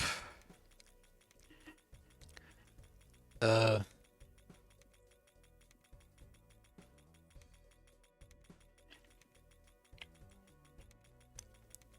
this is a little bit awkward for me to say, while a game is running, and when I've not, like, swapped over to the starting soon screen, or, like, not the starting soon, like, the end of stream variant of the starting soon screen.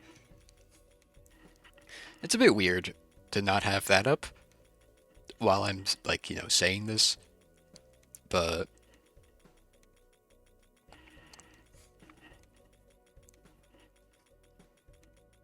you know, again, I admittedly doubt that there's anyone out here, but if anyone is,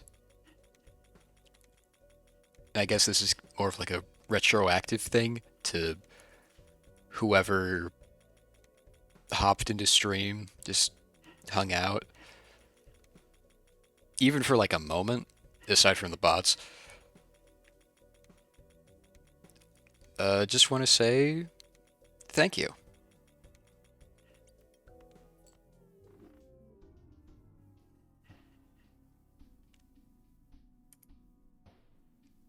It's been great.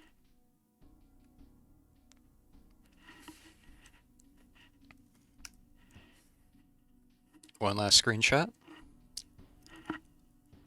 Next week, next stream, I promise to do my revisit to DDLC.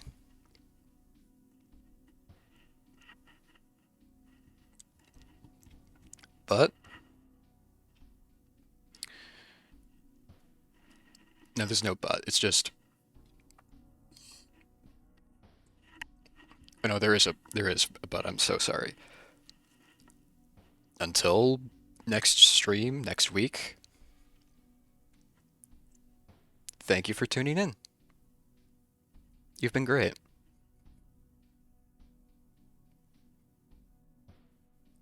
I guess I'll see you later. Still don't know how to end these. Don't know if I ever will, but I'll cross that bridge when we get to it. I've said this like 3 different times, but thank you. I love doing this.